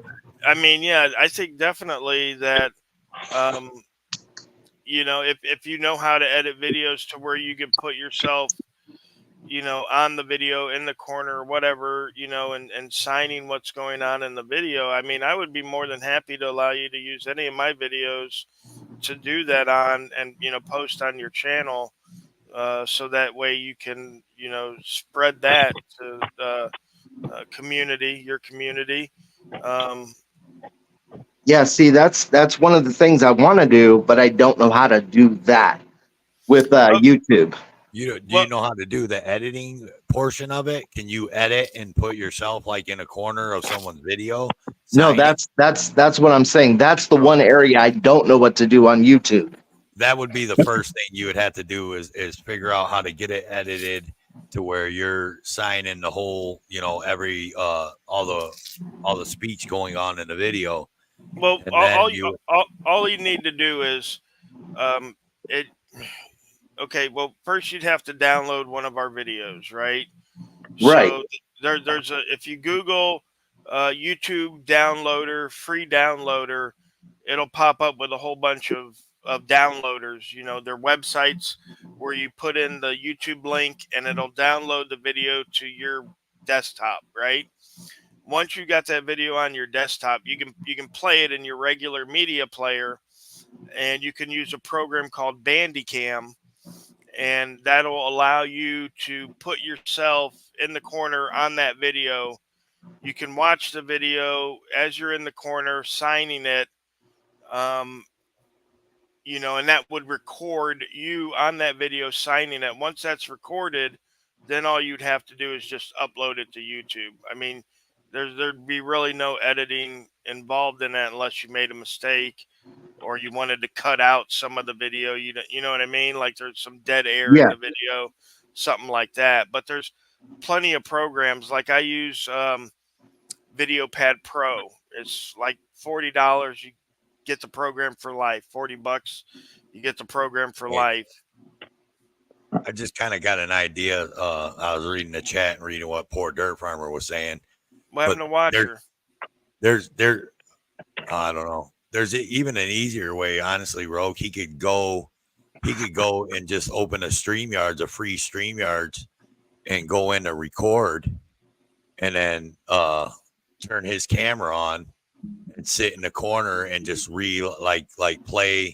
present let's say Erie County's video, and he can sit in the corner and sign it while he's playing it and just record it in StreamYards and then upload it to his YouTube channel. Yeah, that works easily as well. Kind of like Constitution does. So let me say this, guys. Those things are I could definitely use any of those sources and would be willing to. My issue is I just kind of need some help as far as coaching when it comes to what can be like.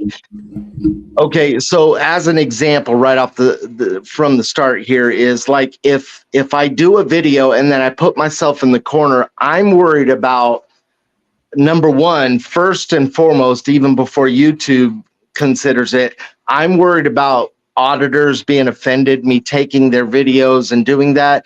But the second thing is what would YouTube, like, would they stifle the video because of the fact that it hasn't been edited, hasn't been altered? Even though my video is in the corner, would they consider that still using the same video? It's repetitive, and then I don't grow. I'm just looking for somebody to help me with those kind of things. Matter of fact, I just got a text just now from Mike Norton with KULT News. He's ready for me to call him. This is all happening after 2 years of trying to reach everybody. I even posted a video where I did it in sign language, asking auditors to please reach out to me for this help. I don't want to get my videos shadow banned or just my account closed down, things like that, for using the same video and without getting permission, things like that, as I'm trying to develop my channel. So I'm just right from the get-go, I want to do everybody right as far as the auditors are concerned, and then making sure that I follow the guidelines of YouTube so that my channel can grow the way that it needs to. Literally, I can turn my camera on right now and interpret everybody speaking right here, and you can see what I do. I'm fluent in sign language. It's just literally, it sounds like I'm begging right now, and it literally is because I'm so excited that I'm actually talking to you guys, especially auditing Erie County. And I don't mean putting, anybody under him, but that's one of the channels that I began with following, thinking the deaf community could sure use this knowledge. So that's where I'm at, is like, I want to help auditors, not take their content and make it my own. If you guys know what I mean. It's a talent that I think could be used for everybody. Yeah, I don't, and I'm speaking for myself and some of the guys I know, better, like, Rights Crispy and some of these other guys, auditing Erie County. I think he said he wouldn't mind something like that. But again, you don't even have to worry about that, because what you're talking about is fair use. You are changing the video, and the fact that you are, adding to it. You're bringing it to a whole new audience, even. And you could even do this. You could because obviously you're targeting the deaf community. You could take out all the audio from the video and just have you up there signing it, and I mean, The That biggest I get that, and I've thought about that as well. But then I'm discluding the hearing community. I just want to make it, available for a wide range of audience. So I wouldn't want to take the audio out, so that hearing people that don't know sign, hearing people that do know sign, and then deaf people that know sign and only sign. It's just, I want to make it available to everybody. I just don't want to cross lines. So that's kind of like why I'm asking for kind of a coach or mentor that can kind of work with me. Not see, that was one of the things I think auditors were not responding to my emails for, is because they were thinking I was asking them to do the videos for me, edit the videos for me, things like that. And that's not what I'm asking for. I just want somebody to just, hey, here's what you should do. I'm talking to a couple of auditors that are really busy. They've got tons of followers and they want to help me, but they don't have the time to give me the coaching. That's where I'm at right now, really. a lot of these people out here, a lot of the auditors and cop watchers per se, a lot of them, some of them don't even like to be called those names. Sure. So what you're pitching, they would be into, but I know from my experience, one of the biggest things is you definitely have to link the original video and the auditor in your description. Absolutely. And say Auditing Erie County puts a video out tomorrow, you don't want to tomorrow take and do all your editing and put it out tomorrow too. Right.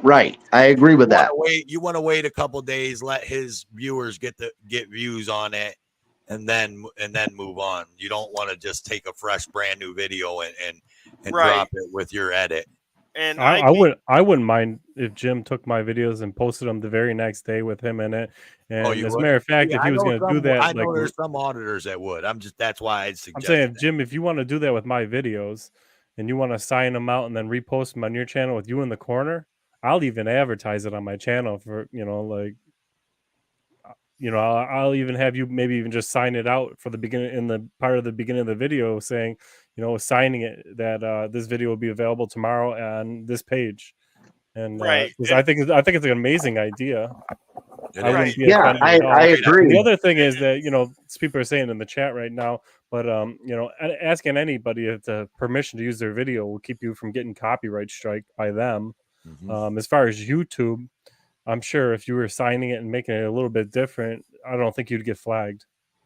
Yeah, see, here's kind of my idea of the channel and Auditing Erie County. I don't know your first name. I apologize, but my issue is I agree that asking permission, doing that, not getting a copyright strike, those kind of things. But I want to be respectful to the auditor. And you saying that the very next day it wouldn't bother you, I appreciate that. But it's going to take some work interpreting the video. But here's what I want you guys to kind of see from my perspective.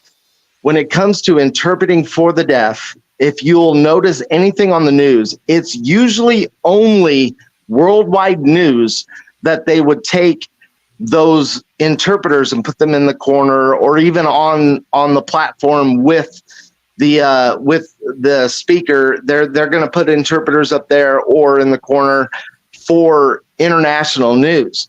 And so what I've been trying to pitch, and again, I let every auditor I've emailed know, hey, I'm not trying to sell anything.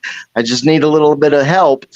I just believe these videos would make the video like Auditing Erie County, just letting you know, like some of your videos that ended up on the news, things like that. If it had that interpreter in the corner, I just believe there's an added professionalism to that video that would say, hey, look, the whole world is watching this.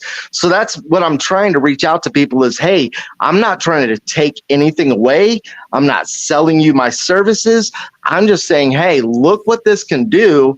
I would definitely give credit to every auditor that I'm interpreting for and send people their direction. So I would begin my video with a narration of here's so-and-so doing this video at this location. And all I'm doing is interpreting the video so there is a wider audience that can actually appreciate this content, and then go right into the video and maybe end it with some closing words of maybe a little bit of my opinion or something to help the deaf people say, hey, you can do this too. Because a lot of deaf people think if I was somebody that could hear, I could get away with this, but since I can't, because I'm deaf, I won't be able to get away with something like this. That's their mentality. And what I'm trying to relay to them is that it's not a matter of hearing or deaf. It's rights for everybody in America. You have these natural rights. And a lot of deaf people are under the impression that hearing people get away with more than deaf people do. So they don't realize that. So at the end, for the deaf audience, I would add that. But again, making it a complete video that's open to every single person, that's in America that has these rights. I don't think that any auditor honestly would care if you reposted their video signing it. I think they'd be honored. And if you want to give us a live demonstration right now as we talk, you can do it. That'd be cool too, I think. Yeah, absolutely. 100%. Hold on. Let me find a way to prop my phone here. I have my prop out in the car, so I usually use that. But here, let me see what I can do here. And just so you know, my full name is Dan, just Dan. It's spelled Dan. D-A-N. J-U-S-T-D-A-N is my last name. Excellent. Okay, I appreciate it. Excellent. And part of what the people were saying about the audio portion would be that and instead of you having audio on it, you get, like I said, you could take the audio out of the video, and if people want to see the video with audio, you could direct them back to the auditor's channel, right? And that would definitely keep you from getting copyright strikes, and you wouldn't have to ask permission to use every video. Because if you want to put out more than a video a month, trying to get in touch with all these auditors to to ask permission. It's like you said, you've been trying for 2 years to reach an auditor. So, you can see how long it'll take for you to, to get permission from some of these guys, and again, it might not be because they don't want you to use your video. It's just because they're busy, or, they think that, you're asking for something that you're not asking for, or, whatever have you. Maybe they don't like the name Jim, and your email comes up as Jim, and they're like, fuck, I hate everybody named Jim. I don't want to talk to this guy, so. Come on, Rogue, put this guy to the test. Speed it up with your talking. Let's see how fast this guy's hands can move. I don't know how fast I can talk. Let me see. I can do this. put Jim to the test. Yes. Play that Eminem Rap God song. Hey Jim, if you turn your phone sideways, you'll get the full screen. By the way. Yeah, I know that too. I just don't know if it's on the dresser right now. Well, it's not going to work. I think you got to come into studio that way. Yeah. I don't know if I can turn this around. I think before you enter look like I'm upside down. You got to do it before you enter StreamYard. You're sideways now. I'll tell you what. Yeah, it looked like I was upside down, so I couldn't tell what I looked like. But yeah, I can interpret as fast as someone can speak, just because sign language was my first language. Both my parents being profoundly deaf, I was, signing before I could speak.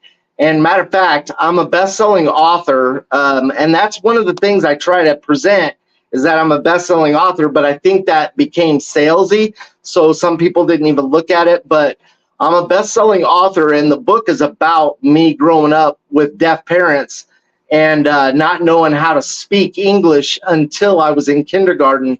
And, my speech now is because I improved it on my own. I was labeled mentally handicapped, severe learning disability. So many different things that I believed the school authority because they're authority, right? So that's one of the reasons why I love auditing videos or independent journalism, is because the truth is shown. And it wasn't until I was 21 that I re-educated myself, learned how to speak properly, went and got my IQ tested. I have 132 IQ. So, the school system was wrong, and that's how I got labeled. I wrote the book, and now I do motivational speaking, across the country and some internationally. But my point is that the deaf community is my heartbeat. Both my parents being deaf, and if you ever met my mom, you'd say that she's the sweetest person on the planet. And me trying to support my parents is me supporting the nation, the world, whatever, when it comes to making sure that these videos are open to the deaf. And some have asked me, what about captions? Captions take care of it. Well, first of all, we know YouTube captions are not completely accurate. And then on top of that, the deaf population, the deaf community, want to see somebody explaining it in ASL. ASL and English are two different languages. ASL is kind of like if a Spanish person was speaking, you would think their English is broken. Same thing with the deaf. Their English is kind of flopped. Like if I said, I'm going to the store, I'll be right back. In ASL, I'd say store going, right back coming. So the English is broken and kind of flipped. You start with the noun. So that's the reason why ASL is considered a different language. And that's my purpose. And guys, I don't mean to take over the show. I just really want some help getting started in getting the motion going, because what you guys do is it's, to me, necessary. There's not many people doing it. Who's policing the police? Who's taking care of the situation when the police are taking advantage of their authority, those kind of things. But then at the same time, the rights of Americans that many don't realize, when it comes to the 5 amendments of the First Amendment, the 5 components. Not many people know that. And the deaf community surely don't know that. So their help comes from the hearing. And those that can help should help. And that's where I'm at. I like it, Jim. I'm glad you came up here and took over the show a little bit. And in my last video, I told the security guard to shut his mouth when he's talking to me. And fam, I'm letting you know Jim's ready to take that to the next level. and Jim, this is Toe for Life, man. You're more than welcome to use any one of my videos, but I don't have a lot, but the ones I do have that are great content, there's a lot of cussing, just to let you know. Yeah, I'd be honored if you took all my videos and mirrored them all next day. And you can I even would, I would use mine. advertise on my channel that for anybody that's, I would have a signing of you saying, these videos are available next day on this channel. And I'd be more than honored for you to do it. Yeah. And you can use mine just to test to test them out. I don't care. You know what I mean? And then move on to, doing Erie counties if you're not sure how to set it up. I don't care. And correct me if I'm wrong, but the only way that a channel is going to get a copyright strike is if the actual channel owner puts it forth. Like YouTube doesn't do copyright strikes unless the owner of the channel. Yeah, so I mean, I don't think that any channel is going to be like, oh, this guy's reposted my same video, but he signed it. Oh, I'm giving him a copyright strike. Except for Amagansett Press. Don't use it. I would shun any channel that tried that. Don't use Amagansett Press videos. I'm being honest. Amagansett Press, no. Yeah, and again, you remove the. He's audio. not auditing anymore anyway. Yeah, he's retired, whatever. But if you you remove the audio and you put yourself in the corner, it's fair use. And again, you won't have to worry about asking for permission. But I guarantee you, a lot of the more serious activists like Dan, myself, some of the other ones like Jeff Gray, I'm sure they would, like Dan said, be honored to be a part of that. To help educate another community that we haven't been able to reach, and helping them learn their rights as well and be able to stand up when they see something wrong going on as well. So Yeah, yeah, that Ambiganza Press. I stopped following him sometime back. I follow his son, uh, probably because the narration isn't as much as Ambiganza Press. But in all seriousness, you mentioned somebody just a second ago. Jeff Gray. I tried to contact him. He hasn't reached back to me. And again, I know that you guys get so many emails. I understand that. And I respect that. And I say that in the email, hey, I'm not trying to take too much of your time. But literally, while I was on this video with you guys live, I was contacted by KULT News, and that's one I've been trying to contact as well. Dan, now that you mentioned it, I'm like, oh my gosh, I remember his name. But anyways, I've been trying to contact you as well. I don't remember how. But anyways, if you wouldn't mind, I would love to speak with you, one-on-one and talk about some of the ideas that I could do for you. I At one time I wanted to be exclusive to one auditor or one journalist. Oh shit, that's it. Jim's mine, guys. Get your own Jim. But no, I like Jim. but I'm glad you came up. Jim, we have the same name if that counts for anything. or pay for my services. I wasn't asking anybody for anything, but just to start this channel. So I just need some coaching, some help to get it going. One of my favorites, I apologize to anyone that doesn't like him, but Sean Paul Reyes. I tried to contact him. He has not replied to any of my emails. Lackluster has, but he's also said he's too busy.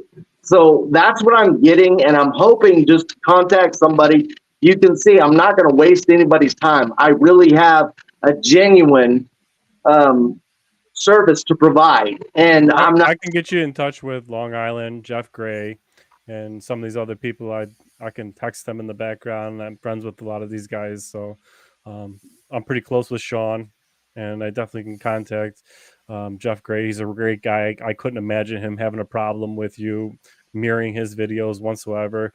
He's a really great guy. Same with Sean. Okay. Yeah. Dan likes to get really close when he comes to visit. How do you think that nipple clamp got on? Yeah. No, but yeah, no, they're all great guys. Dan's a good guy. I mean, most of the good guys you see associate with each other, and we kind of disassociate with some of the people that, one, we don't think they're doing it correctly, but we're not going to say anything publicly because we're not the rights police. Yeah, we're not trying to advertise for anybody that, doing it the wrong way. That's for sure. Right. And we're definitely not trying to tell somebody how to practice their rights just because we don't like how they practice their rights, so that is what it is. But, a lot of us guys get along. We go out together when we can. We definitely get on panels together when we can. We always talk on the phone when we can. And, there's just a great core group of guys all across the country that really, enjoy what we do and are serious about what we do, that would be interested in you coming on and doing what you want to do as far as making the videos and reaching, that other part of the community that's out there. So yeah, I mean, I'm all for it myself. We're gonna end up cutting the stream out. It's almost gone on 3 hours. I'm glad I left it up and Jim came up, but it's still time to get out of here. I'm getting a little tired and been in court for the last 2 days. I haven't been able to put out a video because I've been busy with the court stuff. So yeah. Well, before you guys end, then let me ask AEC, how can we get in touch? Jim, when he ends the stream, just don't go off, because then we can go in the backstage where it'll be us and we won't be on internet, and I'll get you my number. Okay, great. Close this thing down with us. Yeah, when he ends the live, just stay here. Don't hit no buttons, and you'll be able to talk to us in the back. Yeah, we do a little after party. I show my nipple ring clamp. Jim's about to get lucky. First time on panel, I see a nipple clip. I seen Dan's Prince Albert the other day. It was not something I want to ever see again. He just signed it. How do you sign Prince Albert? All I did was sign Prince and Albert. I spelled it out. I am not going to sign how you would, what you're meaning. Don't go pulling it out, Jim. How about the after party? How about this? I can invent one. There you go. All right, guys. I want to first, of course, thank all the members that have came up onto my panel tonight. I also want to thank, obviously, everybody in the chat. We always have a good time when we get together, guys. We always learn something. There's always something to learn here. We try not to focus on drama or stuff like that. We try to keep, forward moving with the learning process. So I hope everyone found something tonight that they could take away and at least think about, if not act upon themselves, and further education of themselves. And hopefully we'll see Jim now in the community, and help him, reach out to other people to help bring them in as well. With that being said, guys, Blue asks, how many times have you taken off your shoes in court? Because we have to take off our shoes to get in court, and it was quite a few times I had to take off my shoes these past 2 days, getting in and out of court. But Tiki patas. Yep. With that said, guys, we are going cold, as Georgia Transparency likes to say. We're going cold. So we'll see you guys in the next one. Thanks. Make sure you hit that thumbs up on the way out, fam. And one last thing. You shut your mouth when you're talking to me, boy. Oh, I did. I was farting. All right, guys. Later, folks. See ya.